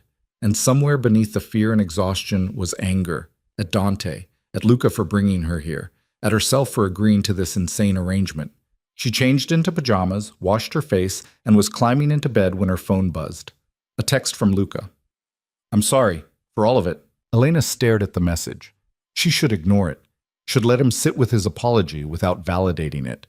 But her fingers moved before her brain caught up. Your mother asked how much you're paying me. What did you tell her? That I love you. A long pause. Then, did she believe you? I don't know. Did you? Another pause, longer this time. Finally, get some sleep. Tomorrow will be easier. You're a terrible liar. I know, but I'm trying. Elena put the phone down and turned off the light, but sleep wouldn't come. She kept replaying the dinner, Dante's hand on her wrist, Luca's face when he'd seen the marks, the way he'd looked ready to commit violence for her, for someone who was supposed to be just a hired actress playing a role. Except it didn't feel like just a role anymore. It felt dangerous and real and terrifying in ways Elena couldn't articulate. She'd come here for money, for survival, for her father. But somewhere between rehearsed touches and honest confessions, between champagne disasters and family warfare, the lines had blurred so completely that Elena couldn't find them anymore. She touched the ring on her finger, the massive diamond that was real, even though the marriage wasn't. In the darkness, it caught whatever light managed to filter through the curtains, throwing tiny rainbows across the ceiling. Tomorrow was Christmas. Tomorrow she'd have to face them all again. Tomorrow the performance would continue. Tonight she let herself admit the truth she'd been avoiding since dinner. She cared about him, about Luca, about the man who hated his prison house and bought her father nursing care and looked at her like she was worth protecting.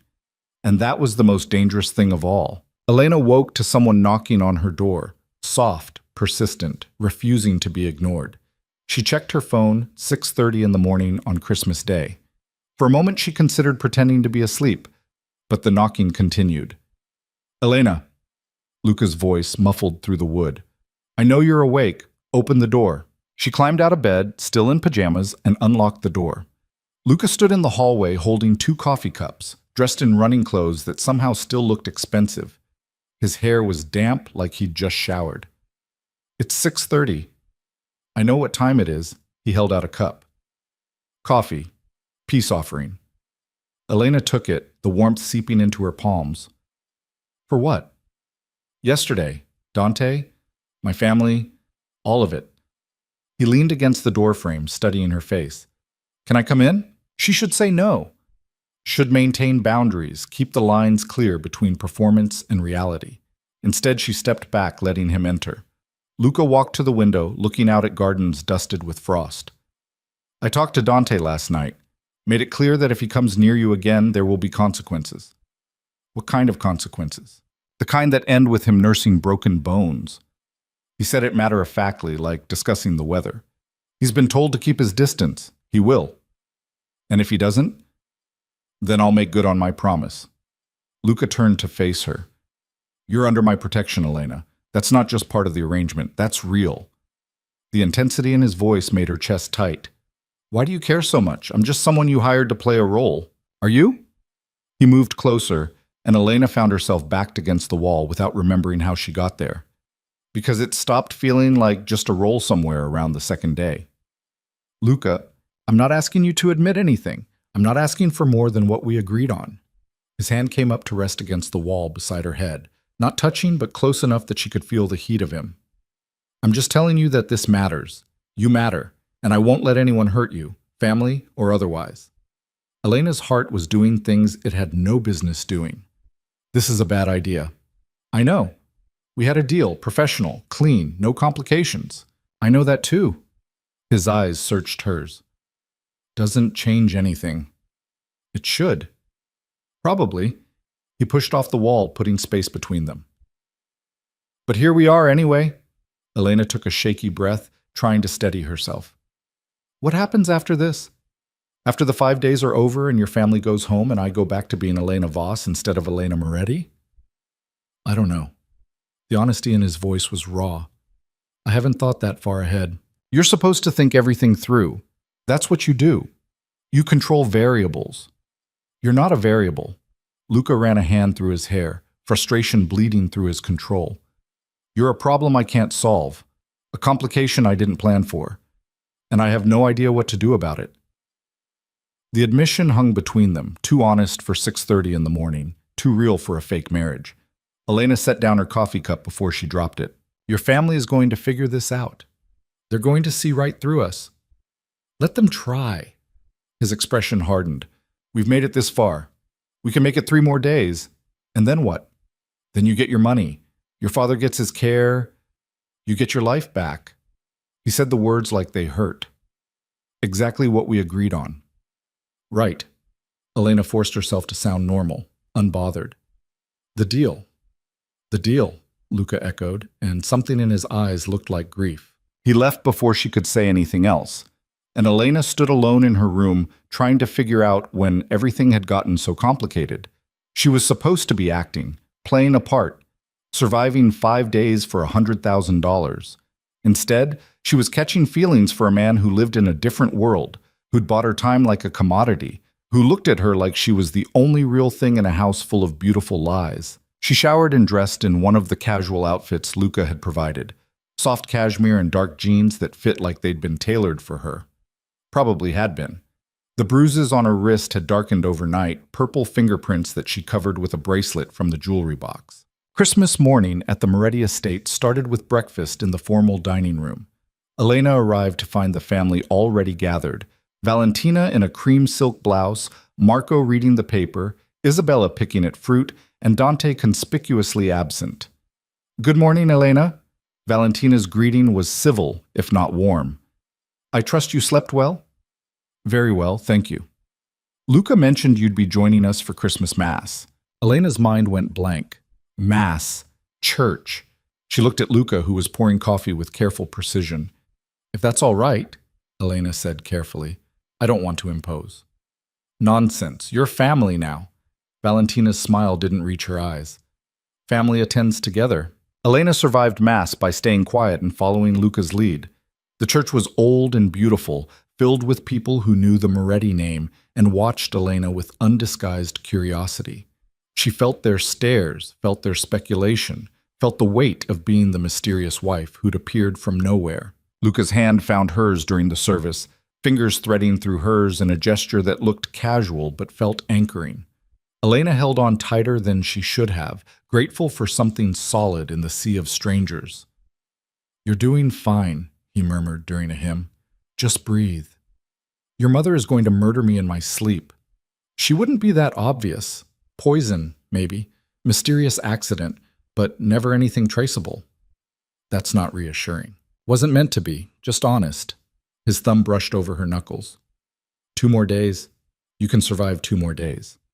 After church came the real torture, Christmas dinner preparation. Valentina insisted Elena help in the kitchen, which felt like a test Elena was doomed to fail. She didn't know how to make traditional Italian dishes, didn't know family recipes or cooking techniques, or anything beyond basic restaurant prep work. "You've never made ossobuco?" Valentina's voice dripped disbelief. "My mother died when I was young. I didn't learn much traditional cooking." It was partially true, her mother had died, though not young enough that Elena hadn't learned to cook. But the lie came easier now, smoothed by repetition and desperation. Valentina's expression softened fractionally. "I see.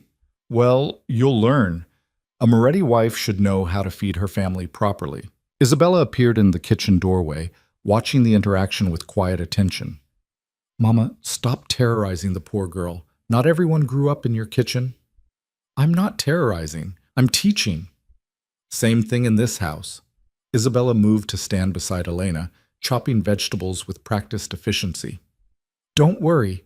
She made all of us suffer through cooking lessons. You're getting the abbreviated version." "How generous." Isabella smiled, and for the first time Elena saw warmth in it. "You handled Dante well yesterday. That takes spine. Or stupidity. In this family, they're often the same thing." She lowered her voice, glancing at Valentina, who'd moved to the stove. "Fair warning, he's planning something. I don't know what, but he's been on his phone all morning, making calls." "What kind of calls?" "The kind that usually end with someone getting hurt." Isabella's eyes met hers, serious. "Watch your back. And don't trust him if he suddenly starts being nice." Before Elena could respond, Dante himself walked into the kitchen, showered and dressed and wearing a smile that made her skin crawl. "Ladies, Merry Christmas." He moved to kiss Valentina's cheek, pointedly ignoring Elena. "What can I do to help?" "You can stay out of my kitchen," Valentina said without looking up. "You're useless with food." "Harsh, Mama. I have many talents." "None of them involving cooking." She waved him away. "Go bother your father." Dante left, but not before shooting Elena a look that promised their conversation wasn't over. She felt Isabella tense beside her, saw the older woman's jaw tighten. "He's going to push until something breaks," Isabella murmured. "That's what he does. Finds the cracks and widens them." "Why are you warning me?" "Because I like you, or at least I like that you make Luca act human for once." Isabella passed Elena a bowl. "And because Dante has been trying to undermine Luca for years. If you're real, and I'm still not convinced you are, then you're a threat to whatever plan he's working on. And if I'm not real," Isabella's smile was sharp, "then you're an even bigger threat, because it means Luca is desperate enough to fake a marriage, which means he's vulnerable, and vulnerability is currency in this family." Dinner was a production that took hours and filled the formal dining room with more food than 10 people could possibly eat. Elena found herself seated between Luca and his father, with Dante across the table wearing that same unsettling smile. The meal started pleasantly enough. Conversation flowed in Italian and English, stories were shared, wine was poured. Marco asked Elena about the gallery, questions that were easier to answer because she'd memorized the details so thoroughly. Valentina almost smiled when Elena complimented the food. Then Dante struck. So, Elena, he set down his wine glass with careful precision. I was thinking about your gallery. Luminara Arts, you said? That's right. Funny thing, I called a friend who works in the financial district, asked if he'd heard of it. Dante's smile widened. He hadn't, so I did some research, looked it up online, checked business registrations, even drove by the address this morning. Elena's blood went cold. Luca went very still beside her. And? Isabella's voice cut across the table sharp. And there's no Luminara Arts Gallery at that address. There's a coffee shop. Been there for 5 years. Dante leaned back in his chair, triumph written across his face. So I have to wonder, where exactly do you work, sister-in-law? Or do you work at all? The table went silent. Valentina's fork clattered against her plate. Marco looked up with renewed interest. Isabella was staring at Dante like she wanted to strangle him. Elena's mind raced, panic clawing up her throat. She'd memorized the story, had practiced it, had believed Luca when he said the details would hold up. But he'd lied, or made a mistake, or... The Luminara Arts is a subsidiary. Luca's voice was calm, almost bored. It operates under the parent company's address. Client viewings are by appointment only, in private locations. Elena manages the acquisitions remotely. How convenient, Dante's eyes glittered. And this parent company would be? None of your business. Luca's hand found Elena's under the table, squeezing tight. Elena's career isn't up for discussion at Christmas dinner. I'm just trying to get to know my new sister-in-law. Is that a crime? It is when you're clearly trying to embarrass her. Isabella's voice was ice. What's your game, Dante? What are you trying to prove? That our brother married a woman none of us know anything about. That she appeared out of nowhere with a convenient dead family and a job that doesn't seem to exist. That maybe... He looked directly at Elena. This whole marriage is a fraud. Luca stood so fast his chair scraped against the floor. Outside, now. Why? Afraid of what else I might find? Outside. The word came out deadly quiet. Or I end this at the table. Your choice. Dante stood slowly, his smile never wavering. By all means, brother, let's talk. They left through the side door and Elena could hear their voices rising in the hallway, Italian cutting through the air like knives. She sat frozen, conscious of everyone staring at her, waiting to see how she'd react. Elena, Marco's voice pulled her attention. Is what my son said true? She met his eyes, seeing Luca's intensity reflected back at her. Which son? Something almost like approval flickered across his face. Good answer. I work in art acquisition. The details of my employment are confidential due to client privacy. The lie came out smoother than it should have. Dante can believe whatever he wants. He usually does. Marco took a sip of wine. But he's not usually wrong. There's a first time for everything. Is there? His gaze pinned her. Tell me, Elena, what do you want from my son? The question was so direct it stole her breath. I don't understand. Everyone wants something. Money, power, status. The Moretti name carries weight, and weight attracts people who want to use it. Marco leaned forward. So what do you want? Elena thought about lying, thought about crafting an answer that would satisfy him. But something in Marco's eyes said he'd see through anything but truth. I want him to be happy.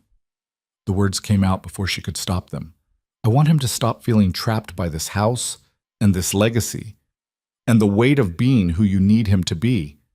I want him to breathe. Marco studied her for a long moment. Then he smiled, actually smiled, warm and genuine. Maybe Dante is wrong after all. The door burst open and Luca stormed back in, followed by a furious-looking Dante. Luca's knuckles were red, and Dante had the beginning of a bruise forming on his jaw. We're leaving. Luca's hand closed around Elena's arm, pulling her to her feet. Now. Luca, what? Oh. Now, Elena. She let him lead her out of the dining room, through the hallway, up the stairs. He didn't stop until they were in his room, the master suite she'd been told not to enter, and the door was closed behind them. "What happened?" Elena asked, though the answer was written across his bruised knuckles. "He hired a private investigator." Luca paced like a caged animal. "Spent the last 2 days digging into your background, found your real address, found your real employment history, found—" He stopped, jaw clenching. "He found your father." Terror spiked through her. "What?" "He knows about the Alzheimer's, about the debt, about the eviction notice." Luca's eyes were dark with fury. "He knows everything, and he threatened to tell the family unless what? Unless you leave. Quietly. Tonight. He gives you 24 hours to disappear, or he exposes the whole thing." Luca slammed his fist against the wall. "I should have killed him when I had the chance." Elena's legs went weak. She sat on the edge of his bed, trying to process. "He knows. They're going to know. This whole thing is going to collapse. Not if you leave. And if I don't, if I stay and call his bluff, then he destroys you, destroys me, tells my father his dying wish to see me settled was based on a lie." Luca's voice cracked. "I've thought through every scenario. There's no way out that doesn't end with someone getting hurt. So we just let him win. We let you survive." He crouched in front of her, hands gripping her knees. This was supposed to be simple. 5 days. $100,000. No one gets hurt. But I didn't count on— He stopped, something breaking in his expression. "I didn't count on caring about you." Elena's breath caught. "Luca, I know this wasn't part of the deal, but I can't watch him destroy you because of my mistakes." His hands tightened. "So you leave. Tonight. I'll transfer the money anyway. You get what you need and you get out before this gets worse. And you? What happens to you? I deal with my family, with Dante, with the fallout." He stood, putting distance between them. "I've survived worse." "Have you?" Elena stood too, anger finally breaking through the fear. "Because from where I'm standing, you're about to let your brother destroy something real because you're too scared to fight for it." "This isn't real." But his voice lacked conviction. "Isn't it?" She moved closer, closing the space he'd created. "When did it stop being fake, Luca? When you defended me to your mother? When you threatened Dante for touching me? When you told me I mattered? Elena, when did you stop performing?" She put her hand on his chest, feeling his heart hammering beneath her palm. "Because I stopped days ago. This stopped being about money the moment you looked at me like I was worth protecting." "You are worth protecting." His hand covered hers, holding it against his heart. "That's why you need to leave. And if I don't want to, then you're an idiot." But his other hand came up to cup her face, thumb brushing her cheekbone. "Because staying means war with my family, means Dante exposing everything, means your father's condition becoming ammunition, means—" Elena kissed him. It wasn't planned, wasn't strategic, just desperate and honest and tired of pretending. Luca froze for a heartbeat, then kissed her back like he'd been waiting for permission. His hand slid into her hair, angling her head, deepening the kiss until Elena forgot why this was a bad idea. When they broke apart, both breathing hard, Luca rested his forehead against hers. "That doesn't solve anything." "I know. You should still leave." "I know that too." Elena's hands fisted in his shirt. "But I'm not going to." "Why not?" "Because I'm tired of running, tired of surviving instead of living, tired of letting people like Dante win because it's easier than fighting." She pulled back enough to look him in the eye. "And because you're worth fighting for. Even if you don't believe it." "Elena?" A knock on the door interrupted whatever he was about to say. Isabella's voice came through, urgent. "Luca, we have a problem." Luca opened the door to find his sister standing in the hallway, phone in hand. "What now?" "Dante just sent a photo to the family group chat." She held up the phone, and Elena saw herself, a picture taken outside her apartment building, clearly dated from last week, in work uniform, looking exhausted and poor, and nothing like the polished woman currently standing in Luca's bedroom. "He's doing it," Isabella said quietly. "He's burning it all down." Elena's phone buzzed in her pocket.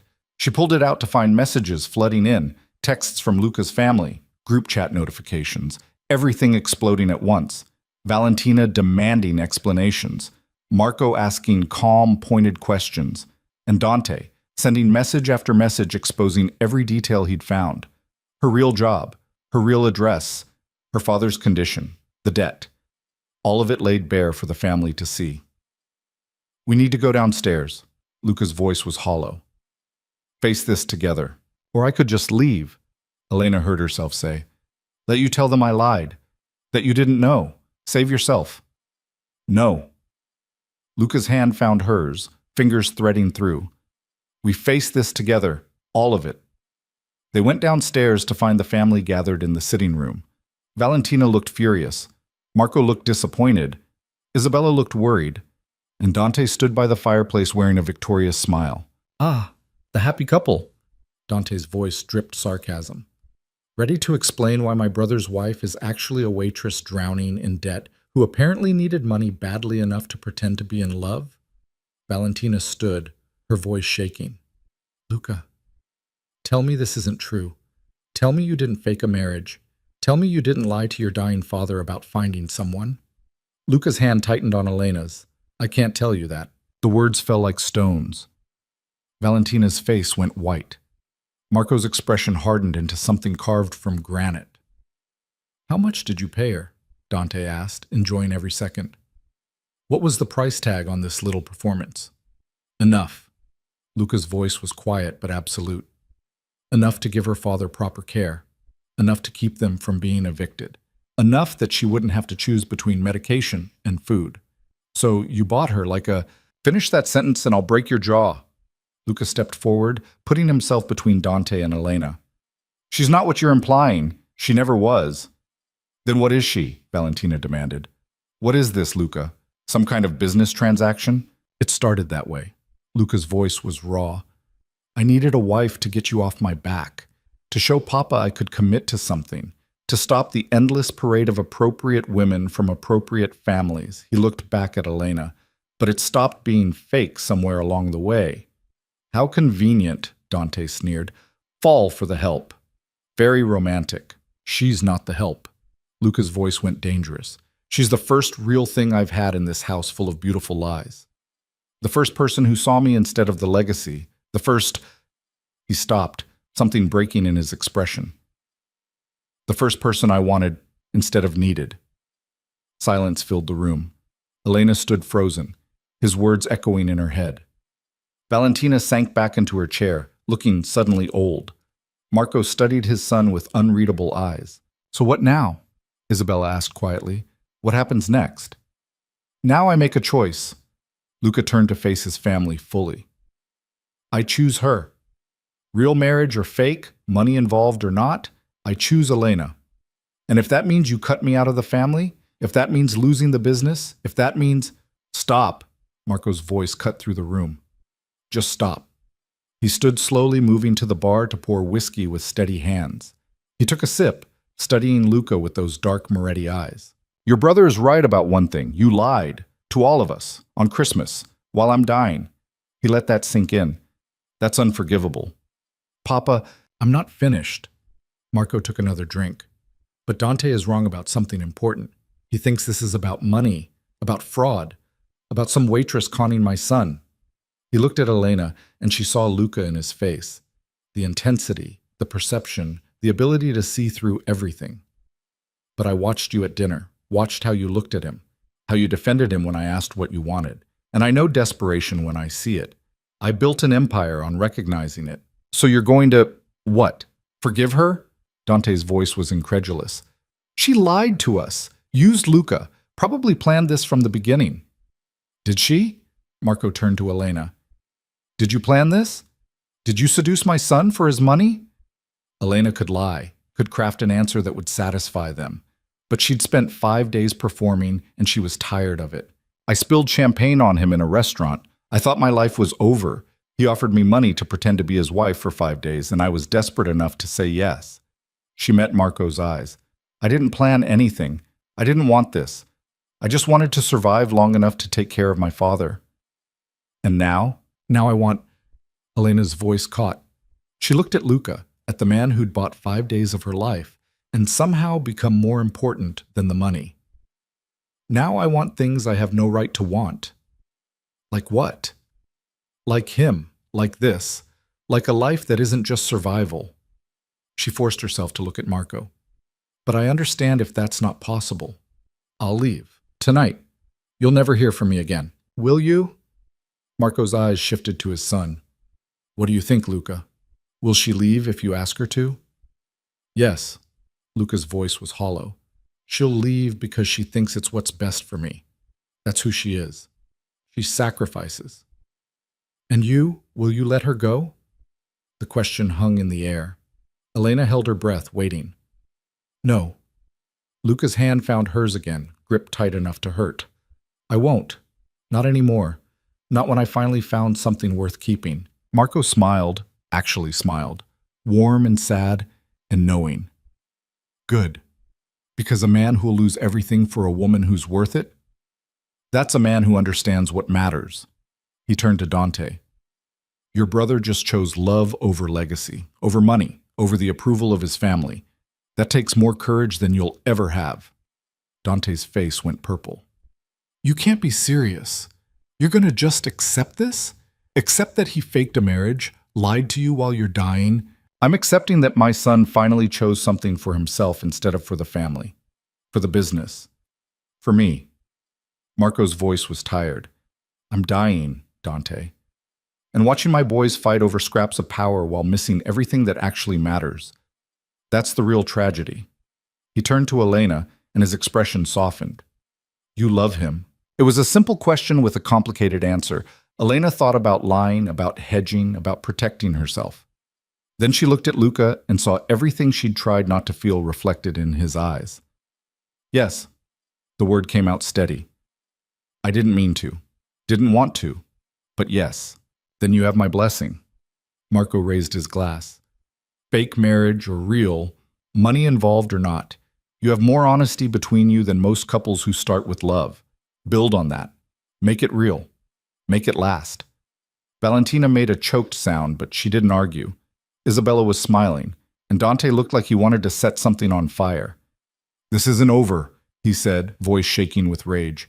You think you can just... It's over, Dante. Luca's voice was flat. You lost. Accept it.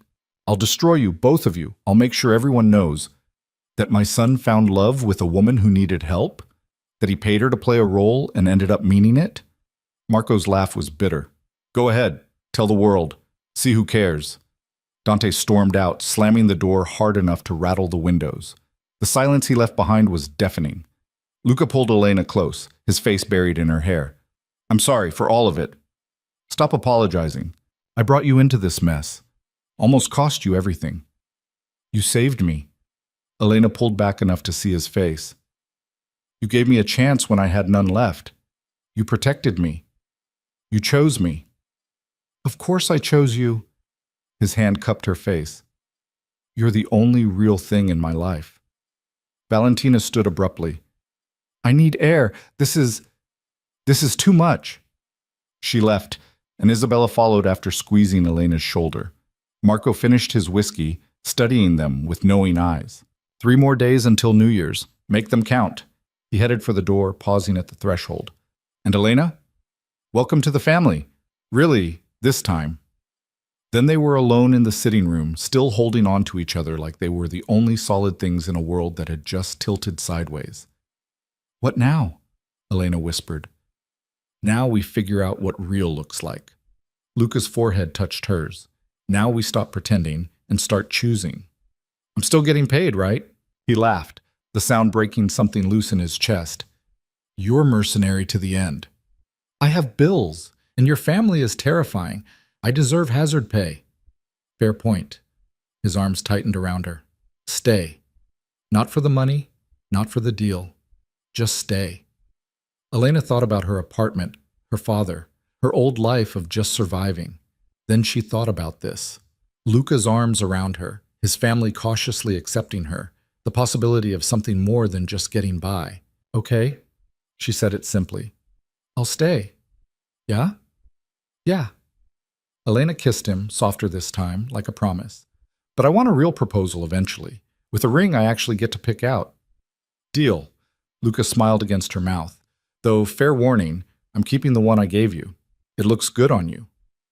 It's growing on me. They stood there in the sitting room, holding on to each other while the house settled around them, and somewhere upstairs Dante probably plotted revenge, and Valentina tried to process her son's choices, and Marco smiled knowing he'd lived long enough to see Luca finally choose himself. It wasn't perfect, wasn't clean, wasn't the fairy tale ending people wrote about, but it was real. And for two people who'd spent too long performing, real was enough. They stayed in the sitting room until the fire burned down to embers, neither quite ready to face the rest of the house. Elena's head rested on Luca's shoulder, his fingers tracing idle patterns on her arm. It felt dangerously domestic, this quiet aftermath of chaos. Your mother is never going to forgive me, Elena said finally. She'll come around. She always does. Luca's voice rumbled through his chest. Give her time to process that her carefully controlled son just chose chaos over convenience. Is that what I am? Chaos? You're the best kind of chaos. The kind that makes everything else make sense. He pressed a kiss to her temple. Besides, my father likes you. That counts for more than my mother's approval. Your father is dying, which means his opinion matters most. Luca's voice tightened. He doesn't have time to waste on politeness. If he says you're good for me, he means it. Elena thought about Marco's tired eyes, the way he'd looked at her like he saw something worth keeping. How long does he have? Months if we're lucky, weeks if we're not. Luca's hand stilled on her arm. He refused treatment, said he'd rather have quality time than quantity. Very Marco Moretti, stubborn until the end. I'm sorry, don't be. He lived exactly the life he wanted. Built something from nothing. Left a mark. Luca's voice went quiet. I just wish I'd figured out what I wanted before he ran out of time to see it. He saw it tonight. Yeah. Luca pulled her closer. He did. They eventually made their way upstairs, but instead of separating to their respective rooms, Luca pulled Elena into the master suite. She'd never been inside before. It was all dark wood and expensive fabrics, masculine and controlled, just like him. A king bed dominated the space, and floor-to-ceiling windows overlooked the gardens where frost glittered under moonlight. I should probably go to my room, Elena said without conviction. Probably. Luca's arm circled her waist from behind. But I'd rather you stayed. Your family will know. My family already knows everything. Might as well be comfortable. He turned her to face him. Unless you want space, I can be a gentleman if required. Elena thought about going back to her empty room, about lying awake alone, trying to process everything that had happened. Then she thought about staying here, about falling asleep next to someone who'd chosen her despite every reason not to. Gentleman is overrated, Luca smiled, real and unguarded. Good, because I'm not very good at it anyway.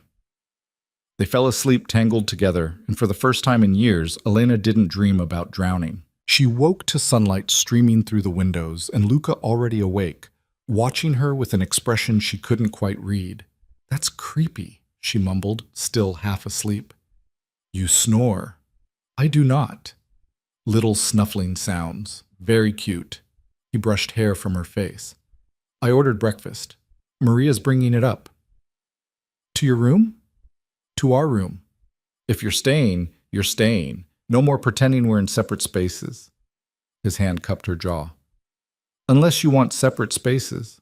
Elena thought about it for exactly 2 seconds. No, this works. Good.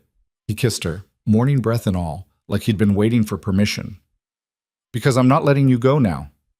Maria arrived with a loaded tray, her expression carefully neutral as she took in Elena clearly having spent the night. Breakfast, Mr. Moretti. Will you be joining the family this morning? Eventually, after coffee. Your mother asked me to tell you she expects both of you at brunch. 10 o'clock, sharp. Maria set down the tray. She was quite insistent.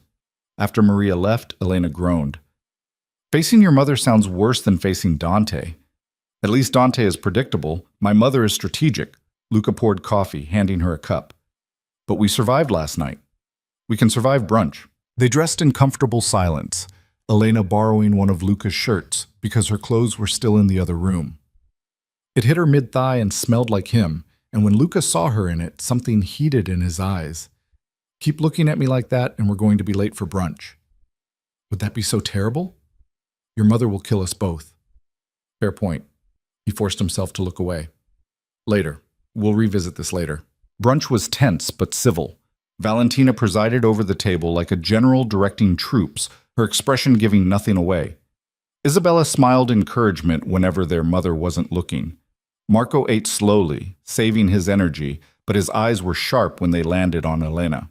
Dante was conspicuously absent. Your brother left early this morning, Valentina said, noticing Luca's scan of the room. Said he had business in the city. Good riddance, Isabella muttered. Isabella! Valentina's voice carried warning. He's still family. Family doesn't try to destroy each other for sport. Doesn't it? Marco's dry comment drew everyone's attention. I seem to remember you and Dante going through a phase where you communicated exclusively through sabotage. I was 12, and he deserved it. He put frogs in your designer purse. After I told his girlfriend he was cheating on her, Isabella smiled at the memory. Which he was. Both of you were nightmares. Valentina's expression softened fractionally. Though I suppose that's normal for siblings. Elena listened to the family dynamics play out, feeling like an anthropologist observing a foreign culture. Her own family had been small, just her and her parents, and after her mother died, just her and a father who was slowly disappearing. This chaos of siblings and power plays and old grudges was entirely foreign. Elena. Valentina's voice pulled her from her thoughts. May I speak with you, privately? It wasn't really a request. Elena followed Valentina to a small sitting room off the main hallway, her stomach tight with nerves. Valentina settled into a chair with practiced grace, gesturing for Elena to sit across from her. I owe you an apology. Elena blinked. I'm sorry? I judged you harshly, made assumptions about who you were and what you wanted from my son. Valentina's hands folded in her lap, perfectly composed. I was wrong. You weren't entirely wrong.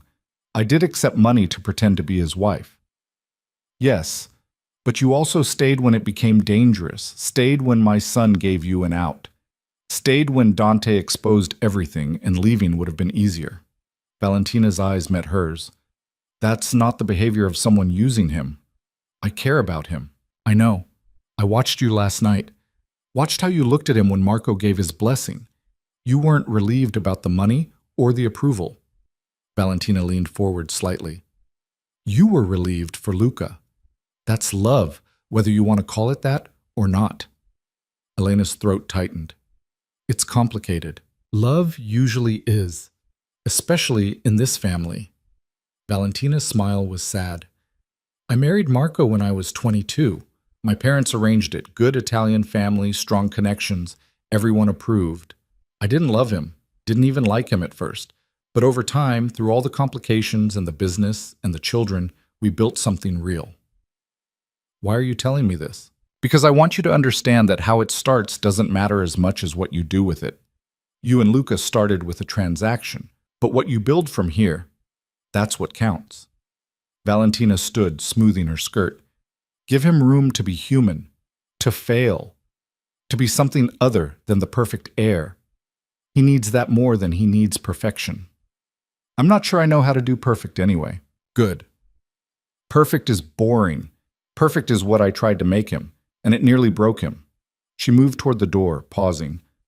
Also, for what it's worth, I'm glad he chose you. I was starting to worry he'd choose the business over everything else, like his father did.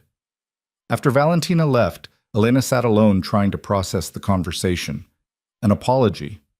Approval, however cautious. Permission to be imperfect. It felt like more than she'd earned, more than she deserved after lying to them all. Luca found her there 20 minutes later. My mother didn't kill you. That's promising. She apologized. She what? Apologized for judging me. Said I was good for you. Elena looked up at him. Is your mother usually this reasonable? Never. This is unprecedented. Luca pulled her to her feet. What did you do to her? Existed, I guess. Loved you. Stayed when it was easier to run. All very dangerous things. His arms circled her waist. Keep doing them anyway. The next 2 days passed in a strange sort of domestic peace. Dante stayed away, either plotting revenge or licking his wounds. Valentina thawed incrementally, even smiling when Elena successfully made pasta under her direction. Isabella dragged Elena shopping, claiming she needed proper family clothes and ignoring Elena's protests about the cost. Luca can afford it, Isabella said, tossing another dress onto the growing pile. Besides, consider it back payment for putting up with our family. Combat pay.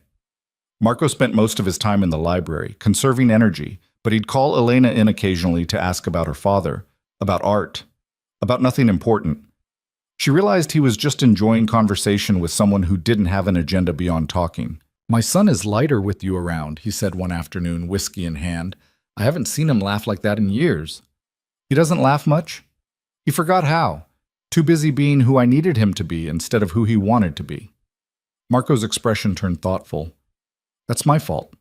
I pushed too hard, expected too much, turned him into something efficient instead of something happy." "He's both, can be both. Maybe with you, he can be." Marco raised his glass. "To second chances, however they come." New Year's Eve arrived with fresh snow and a tension Elena couldn't quite name. The original agreement was 5 days, Christmas through New Year's. After tonight, the deal was technically complete. She'd survived, earned her money, could walk away. Except she didn't want to. And judging by the way Luca had been holding her tighter, touching her more often, looking at her like she might disappear, he didn't want her to leave either. But wanting wasn't the same as having a plan. They dressed for dinner, Elena in a dress that Isabella had insisted she needed, Luca in a suit that made him look dangerous and expensive. They'd be celebrating at the house, just family, none of the society nonsense that usually marked Moretti New Year's parties. Elena was fixing her earrings when Luca appeared in the doorway, watching her with that unreadable expression again. "What?" she asked. "Marry me." She nearly dropped the earring. "What?" "Marry me. For real this time. No contract, no money, no performance." He crossed the room, taking her hands. "Just you and me choosing this, choosing each other." "Luca, we've known each other for less than a week." "I know. It's insane. Impractical. Probably a terrible idea." His grip tightened. "But I don't care. I want you. I want this. I want to stop pretending that this is temporary when everything in me says it's not." Elena's heart was doing acrobatics. "Your family already knows the truth, already gave their blessing. My father would probably throw a party if he had the energy." Luca pulled her closer. "The only person whose answer matters is yours." "This is crazy." "I know. We barely know each other. We know the important things. I know you sacrifice yourself for people you love. I know you're stronger than you think. I know you make me want to be something other than the air." His forehead touched hers. "I know that I've never felt this before, this certainty that someone is worth keeping. And if it doesn't work, if we crash and burn, then we crash together." His hands cupped her face. "But I'd rather crash with you than coast safely alone." Elena thought about her apartment, her old life, the safety of known struggles. Then she thought about this. Luca's hands on her face, his family cautiously welcoming her, the possibility of building something real from a foundation of lies. "You're supposed to have a ring," she said finally. "When you propose, that's how it works." "I gave you a ring already." "That was for the fake marriage. Then pick a new one. Anyone you want. I don't care if it costs a fortune or comes from a vending machine." His eyes searched hers. "I just want your answer." Elena kissed him instead of answering, pouring everything she couldn't say into it. When they broke apart, both breathing hard, she smiled against his mouth. "Yes, you idiot. Obviously, yes." Luca's laugh was relief and joy combined. He lifted her off her feet, spinning her around like they were in some cheesy romantic movie instead of a bedroom in a house full of dangerous people. "We're still getting you a new ring. Fine, but I'm picking it out, and it better not be ridiculously expensive." "It's going to be ridiculously expensive. Accept it now." They made it downstairs to find the family already gathering for dinner. Luca kept Elena's hand in his, leading her to the center of the room where everyone could see them. "We have an announcement," he said, and the room went quiet. "Elena and I are getting married. For real this time. Properly. With all of you there to witness it. Isabella squealed and launched herself at Elena. Valentina's eyes filled with tears she'd never admit to, and Marco raised his glass, smiling like he'd orchestrated the whole thing. Finally, he said, took you long enough. We've known each other a week, Papa. I knew within a day of meeting your mother. Time doesn't matter when you know. He gestured them closer. Come here, both of you. They approached, and Marco gripped Luca's shoulder with one hand, taking Elena's with the other. You take care of each other? Not perfectly. Perfect is boring. But honestly, when he's trapped in his head, you pull him out. He looked at Luca. When she's drowning in responsibility, you remind her she's allowed to breathe. Build something better than what I built. Something that doesn't cost so much. Papa, I'm not finished. Marco's voice was firm despite his weakness. I'm proud of you. For choosing this. For choosing her. For finally choosing something for yourself instead of for the legacy.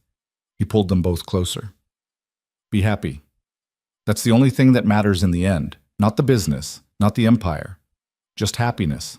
Dinner was celebration and bittersweet in equal measure. Marco faded halfway through, Isabella helping him to his room while Valentina tried not to show how worried she was. But before he left, he'd laughed at Luca's jokes and toasted Elena's addition to the family and looked more content than Elena had seen him. They rang in the new year on the terrace, champagne in hand, watching fireworks bloom across the distant city. Luca's arms wrapped around Elena from behind, his chin resting on her shoulder. Any regrets? He murmured against her ear. About which part? The champagne disaster? The fake marriage? Falling for you despite my better judgment? Any of it. Elena thought about the question seriously. 5 days ago, she'd been drowning, barely surviving, watching her life collapse in slow motion. Now she was standing in a multi-million-dollar estate, engaged to a man she'd met by dousing him in alcohol, surrounded by a family that terrified and welcomed her in equal measure. No, she said finally. No regrets. Good. Luca's arms tightened. Because I'm keeping you. Possessive. You have no idea. They stayed on the terrace until the fireworks ended and the champagne was gone and the cold drove them back inside. The house was quiet, everyone having retreated to their rooms. Luca led Elena upstairs, not to the master suite, but to her original room. Why here? Because this is where it started feeling real. This room. You in those pajamas looking terrified and defiant in equal measure. He pushed open the door. I wanted to remember that. The room looked exactly as she'd left it. Expensive clothes still hanging in the closet, jewelry box on the dresser. But it felt different now. Less like a stage set and more like a memory of who she'd been before everything changed. I was so scared, Elena admitted. That first night, I thought I'd made the worst decision of my life. And now? Now I think it was the best mistake I ever made. She turned to face him. You were supposed to be a transaction, a means to an end. 5 days and gone. What am I now? Elena considered the question, looking at the man who'd offered her salvation and demanded nothing in return except honesty. The man who'd protected her from his own family, who'd chosen her over legacy, who looked at her like she was worth more than any amount of money. You're home, she said simply. However that happened, however little sense it makes, you're home. Luca kissed her like the words had broken something loose inside him, and they ended up in the expensive bed that Elena had been too nervous to wrinkle that first night. This time, she didn't worry about the sheets or the cost or whether she belonged there. She just let herself have it. Have him. Have this impossible thing they'd built from lies and desperation. Later, tangled in sheets that definitely needed washing now, Luca traced the bruises on her wrist, faded now, but still visible. Dante's fingerprints marking her skin. I should have hit him harder. You broke his jaw. I think that counts. Cracked. I cracked his jaw. There's a difference. His fingers were gentle over the marks. He won't bother you again. I made sure of it. How? Let's just say he understands the consequences of touching what's mine. Luca's eyes met hers, dark and certain. I'm not a good man, Elena. I do things that would horrify you if you knew all the details, but I protect what's mine, always. Should I be worried about what that means? Probably, but you're not, are you? He was right. She should be worried. Should be questioning what kind of man she'd just agreed to marry, what darkness lived underneath the expensive suits and controlled exterior. But all she felt was safe. I should be, she admitted, but I'm not. Does that make me naive or crazy? Both, maybe. His hand cupped her face. But I'll take it. They fell asleep as the sky started to lighten, and Elena dreamed not of drowning, but of flying. The next morning brought practicalities. Elena needed to go home, check on her father, start the process of moving her life to match her new reality. Luca insisted on coming with her, and Elena was too tired to argue. They drove to her apartment in Luca's car, expensive and impractical for her neighborhood, drawing stares from everyone they passed. Elena felt the eyes on them, felt her neighbor's curiosity burning through the windows. Mrs. Chen from next door was sitting on her stoop, and her eyes went wide when she saw Luca. Elena, you didn't tell me you were dating someone. It's new, Elena managed. This is Luca. Luca, this is Mrs. Chen. She's been checking on my father. Actually, the nurse has been checking on him. Mrs. Chen looked between them, confused. The one who showed up 3 days ago. Said you'd arranged full-time care. Luca had the grace to look slightly guilty. Elena elbowed him. You hired a full-time nurse? You were at my house. Someone needed to take care of him. That's... Elena stopped, trying to find words for the tangle of gratitude and frustration. That's incredibly expensive and presumptuous and necessary. It was necessary. Luca's hand found hers. Let me help. Please. You've spent years doing everything alone. Let someone share the weight. Elena wanted to argue, wanted to maintain independence, prove she didn't need rescuing. But the truth was she'd been drowning for so long that having someone throw her a life preserver felt like oxygen. Okay, she said finally. But we're discussing boundaries. You can't just make decisions about my life without telling me.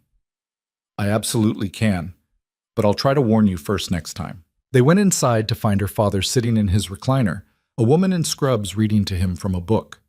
He looked better than Elena had seen him in months, clean, alert, actually engaged with what was happening around him. Elena! His face lit up and her heart squeezed. This was one of his good days when he remembered her clearly. Where have you been? I was starting to worry. Working. I told you. Last-minute catering job. The lie came easier now, smoothed by practice. Dad, this is Luca. She hesitated, not sure what to call him. Fiancé felt too soon. Husband felt like a lie. Boyfriend, Luca supplied, extending his hand. It's good to meet you, sir. Her father shook his hand, studying Luca with surprising clarity. You're the one who sent the nurse. I am. Why? Because your daughter was working herself to death trying to take care of you, and I had resources to help. Luca didn't elaborate, didn't make excuses, just stated facts. Her father studied him for a long moment, then smiled. Good. She needs someone looking out for her, spends all her time taking care of everyone else. I've noticed. They stayed for an hour, Elena showing Luca her tiny apartment, her whole life contained in 400 square feet of cramped space. She felt embarrassed by the smallness of it, the way the walls were thin and the carpet was stained and the bathroom door didn't close properly. But Luca looked around like he was cataloging details, not judging them. This is where you've been living? Yes, not exactly the Moretti estate. No, it's better. At her skeptical look, he elaborated. You built this, made it work despite impossible odds, kept your father safe and fed and cared for while barely surviving yourself. His hand found hers. That takes more strength than inheriting a mansion. It's still a dump. It's your dump. That matters. He pulled her close. But you don't have to stay here anymore. Not if you don't want to. Where would I go? Wherever you want. My place. A new place we picked together. Hell, we could get a house with room for your father if that's what you need. Luca's expression was serious. I meant what I said. I'm keeping you. That means all of you, including the parts that come with responsibility and complication. Elena felt tears prick her eyes. You'd really do that? Make room for my father? Of course. He's family now. Luca said it like it was obvious, like taking on her father's care was just part of the package. We'll find a good facility nearby, or keep the in-home care. Whatever works best for him, for you. That's... Elena's voice cracked. That's more than I ever expected. Then you had low expectations. He kissed her forehead. Get used to being surprised. They spent the next week in a whirlwind of logistics. Luca hired movers to pack up her apartment. Elena gave notice at Luminara, the real restaurant, not the fictional gallery. Her manager looked relieved more than anything, probably tired of her calling out for family emergencies. The money hit her account exactly as promised, $100,000 that erased her debt, paid for her father's care, gave her breathing room for the first time in years. Elena stared at the number on her phone screen, trying to make it feel real. It's just money, Luca said when he caught her looking. Just money. Right. Because that's a totally normal amount to just have. It is for me. Get used to it. I don't think I can. Try anyway. He pulled her onto his lap, the laptop she'd been using to job search sliding aside. And stop looking for jobs. You don't need to work if you don't want to. I want to work. I like working. I'm not going to just sit around your mansion eating bonbons. Our mansion, and why not? Sounds relaxing. Luca, fine. Work if you want. But do something you actually enjoy, not just something that pays bills. His hands settled on her hips. Didn't you say you wanted to teach? Kids? Make a difference? Elena had forgotten she'd told him that. That was a dream, not realistic. Why not?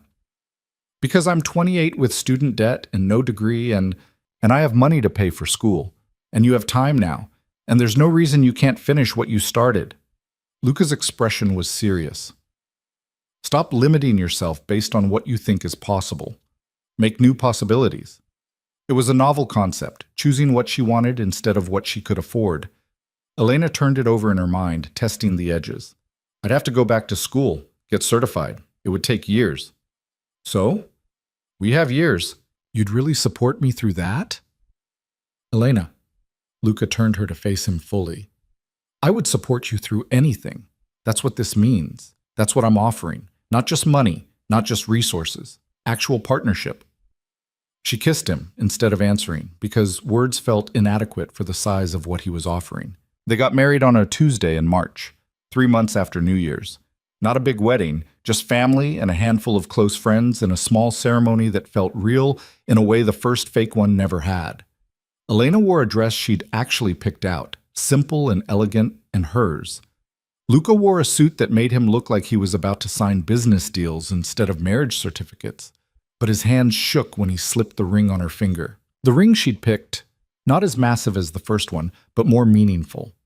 A sapphire surrounded by small diamonds, blue like the dress she'd worn that first night at his house. Better than the fake one? Luca asked. So much better, because it's real. Marco was too weak to attend, but they'd had a small ceremony in his room the day before. Unofficial, but meaningful, letting him see his son actually marry the woman who'd changed everything. He'd smiled through the whole thing, holding Elena's hand afterward. Take care of him, he'd said. He'll try to work himself to death if you let him. Don't let him. I won't.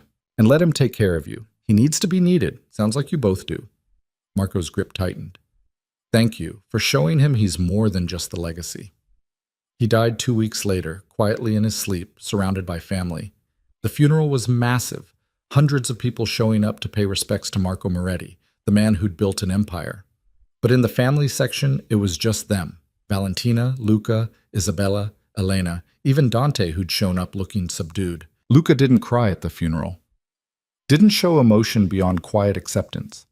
But that night, alone in their bedroom, their actual shared bedroom in the house that was slowly becoming home, he broke down in Elena's arms. I never told him thank you, he said against her shoulder, for letting me choose you, for supporting this, for giving his blessing. He knew, trust me, he knew. How can you be sure?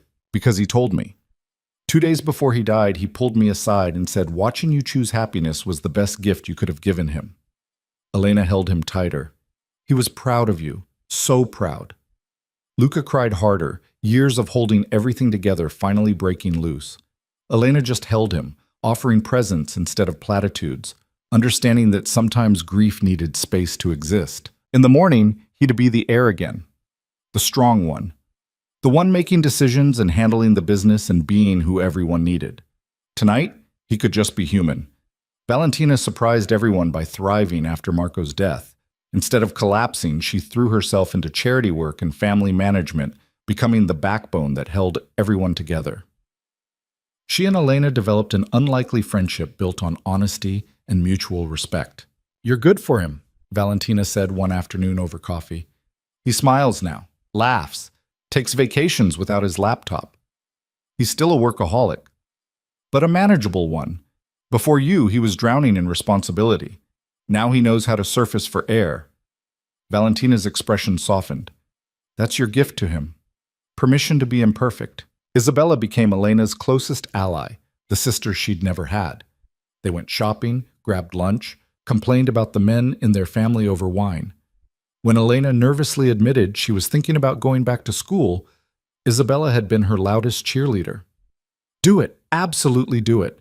And if Luca gives you any grief, I'll handle him." He's been supportive, actually. "Of course he has. You've domesticated him completely. It's adorable and slightly nauseating." Even Dante came around eventually. Not warmth exactly, but a grudging respect. He'd apologized stiffly at Marco's funeral, admitting he'd been wrong to try to destroy what Luca had found. They'd never be close, but they stopped being enemies. "You won," Dante said simply. "Fair and square. I can accept that. I wasn't trying to win anything." "I know. That's why you did." He'd extended his hand. "Welcome to the family, Elena. Really, this time." Elena started school that fall, taking classes to finish her teaching certification. It was strange being back in a classroom, strange being older than most of her classmates, strange having the luxury to focus on learning instead of survival. But it felt right in a way nothing had felt right in years. Luca would quiz her on child development theories while they made dinner, would listen to her practice lesson plans and offer feedback, would celebrate every good grade like it was a major business victory. "You're a nerd," she told him after he'd thrown an actual party for her getting an A on a difficult exam. "I'm proud of you. There's a difference. It's one test. It's proof you're becoming who you wanted to be. That's worth celebrating." Her father's condition stabilized with proper care. He had more good days than bad, and on the good days, he'd ask about school and Luca and whether Elena was happy. She could always answer yes honestly, which felt like its own kind of miracle. 2 years after that first Christmas disaster, Elena stood in front of her first classroom of second graders, nervous and excited in equal measure. The room was bright with decorations she'd stayed up late making, student names on colorful labels, everything ready for the chaos of teaching. Luca had wanted to come for her first day, but she'd convinced him that a wealthy businessman hovering would terrify the children. He'd settled for an enormous bouquet of flowers delivered to the classroom and a text that read, "You're going to be amazing. I'm so proud of you." She was amazing, nervous and imperfect and making mistakes, but connecting with the kids in ways that felt natural. By the end of the first week, she came home exhausted and happy. "How was it?" Luca asked, pulling her into his arms. "Hard, wonderful, terrifying, perfect." Elena leaned into him. "Thank you." "For what?" "For making this possible. For believing I could do it when I didn't believe in myself. You did this. You studied, you worked, you showed up." His hand cupped her face. "I just made sure nothing stopped you." They'd settled into a life that balanced both their worlds, his business commitments and her teaching, his family obligations and her quiet need for normalcy. The house stopped feeling like a prison and started feeling like home, especially after they renovated a wing to include a suite for Elena's father and space for her to work. On their third Christmas together, the real anniversary of when everything started, Luca took Elena back to Luminara restaurant, the same place where she'd spilled champagne on him, where he'd made an insane offer, where everything had begun. They sat at table 12, the VIP section, and Elena felt the surreal loop of history. "Remember this?" Luca asked. "Hard to forget. I thought my life was ending." "It was. Just not the way you expected." He reached across the table, taking her hand. "Different question this time. Different offer. I already married you. Twice, technically. Not that kind of offer." He pulled out a small box, and Elena's heart started doing gymnastics. Inside were keys. "Our offer. A choice. We can stay in the family house, keep living in Marco's legacy. Or," he pushed the keys across the table, "we can start fresh. New house. Our house. something we build together instead of inheriting. Elena stared at the keys, understanding the weight of what he was offering. The Moretti estate was his legacy, his responsibility, the symbol of everything his father had built. Walking away from it would be walking away from tradition, from expectation, from the careful control that had defined his whole life. You'd really leave? For you, for us, in a heartbeat. His eyes held hers. I've spent my whole life living in someone else's vision. I want to build something that's ours, something that doesn't come with ghosts and obligations. What about the business? I can run it from anywhere. Technology exists. He smiled. Besides, Dante's been lobbying to take over operations. Let him have it. I'll oversee from a distance and actually have a life. Elena picked up the keys, feeling their weight. Where is it? 20 minutes from here, big enough for us, your father when he wants to visit, and he paused, something vulnerable crossing his face. Room to grow. If that's something you want, room to grow. Elena repeated the words, understanding the implication. You mean kids? Eventually. Maybe. If you want them. Luca looked uncertain for the first time since she'd known him. I know we haven't talked about it, but I think about it. About you teaching our kids alongside teaching your students. About building something that's just ours. Elena's eyes filled with tears. Happy ones for once. I want that. All of it. Yeah? Yeah. She stood moving around the table to kiss him. Show me our house. They left the restaurant, the same one where they'd met, where champagne had spilled and changed everything, and drove through the city to a house that was beautiful without being overwhelming, modern and warm, with gardens for her father to walk through and space for the life they were building. What do you think? Luca asked as they stood in the empty living room. Elena looked around at the blank canvas, at the possibility of filling it with their choices instead of inherited furniture and expectations. I think it's perfect. I think we can make it home. We already did that, Luca said, pulling her close. We made home out of a 5-day contract in desperation. This is just the next chapter. He was right. Home wasn't the mansion or this new house or any physical location. Home was the man holding her, the life they'd built from lies and champagne and impossible choices. Home was choosing each other every single day, despite every reason not to. They moved in that spring, slowly filling the house with furniture they picked together and memories they made fresh. Elena's father had a suite on the ground floor decorated with photos from when Elena's mother was still alive, when his mind was still whole. He had good days and bad days, but he was safe and cared for and surrounded by love. Valentina visited weekly, bringing food and stories and slowly becoming less about judgment and more about family. Isabella threw them a housewarming party that turned into a regular family dinner tradition. Even Dante showed up occasionally, less hostile and more resigned to his brother's happiness. On a Tuesday in June, Elena came home from school to find Luca in the kitchen attempting to cook dinner. The kitchen looked like a disaster zone, and something was definitely burning. Should I be worried? She asked, dropping her bag. Probably. I'm trying to make the pasta Mama taught us. It's not going well. I can see that. Elena moved to help, but Luca caught her hand. Wait. I have something to tell you. If you burn down our kitchen on week 3 of living here, I'm going to be upset. Not that. Something else. He looked nervous, which was unusual. I sold my stake in the company to Dante. Elena's stomach dropped. You what? He made an offer, a good one.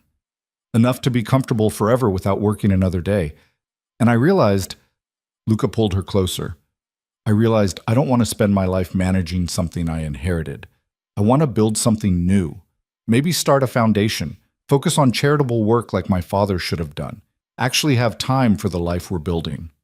That's a huge decision. I know, but it's the right one. His hand settled on her hips. I'm done living for the legacy.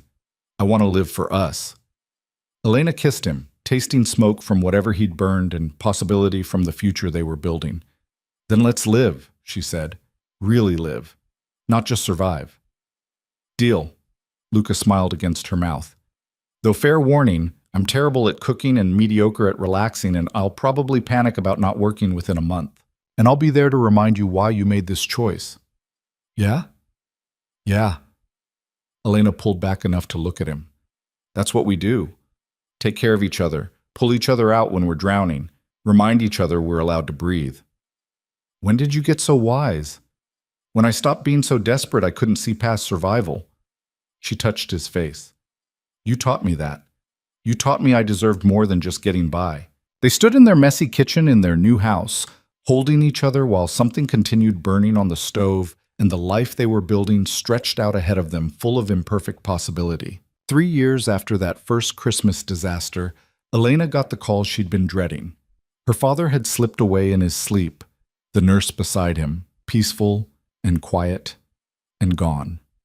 She'd known it was coming. The doctors had warned her, the disease progressing despite the best care money could buy. But knowing didn't make it easier. Luca held her through the grief, through the funeral, through the hard weeks of sorting through her father's things and processing that she was alone in the world except for the family she'd married into. You're not alone, he reminded her on particularly hard days. You have me, my mother, Isabella, a whole family that chose you just like you chose us. It's not the same. No, but it's real, and it counts. He was right. It counted. It all counted. The imperfect family dinners, Valentina's advice on handling difficult parents at school, Isabella's insistence on girls' nights when Elena was drowning in grief. It wasn't the family she'd been born into, but it was the family she'd found. And sometimes found family was stronger than blood. On their 5th wedding anniversary, the real one, not the fake Christmas ceremony, Luca surprised Elena with a trip back to the restaurant where everything had started. They sat at table 12 again, older and more settled, the sharp edges of desperation worn smooth by time. 5 years, Elena said, looking at the ring on her finger. Since you made an insane offer to a waitress who'd just destroyed your suit. Best investment I ever made. I was a disaster. You were desperate. There's a difference. Luca raised his glass. To 5 years of making it work. To 5 more. To 50 more, he corrected. At least. Elena smiled, thinking about everything they'd survived to get here. The lies and the truth. The performance and the reality. The contract that had become a marriage that had become a life. I never thanked you, she said suddenly. For what? For seeing me. That first night. When I was invisible to everyone else, you saw me. Elena's voice tightened. You saw someone worth saving when I couldn't see it myself. Elena, Luca reached across the table, taking her hand. You saved yourself. I just gave you room to do it. We saved each other. Yeah. His thumb brushed over her knuckles. I guess we did. They finished dinner and went home to the house they'd built together, to the life they'd chosen despite every reason not to. And if Elena sometimes thought about that first terrified night in the Moretti estate, about the woman she'd been who was drowning in debt and fear, she remembered that woman with gratitude. Because that woman had been brave enough to say yes to an insane offer. Brave enough to survive 5 days that changed everything. Brave enough to choose possibility over safety. That woman had saved her, even if she hadn't known it at the time. And years later, when Elena's students asked why she became a teacher, she told them a simple truth. Because someone once believed she could be more than her circumstances. Because someone once gave her room to breathe and grow and become. Because sometimes salvation comes wrapped in champagne disasters and impossible contracts and men who see you when you're invisible to everyone else. Because the best love stories start with desperation and build toward choice. And because home isn't a place you're born into. It's people who choose you and keep choosing you every single day after. Elena Moretti, formerly Voss, formerly drowning, now finally gloriously alive, understood that better than anyone.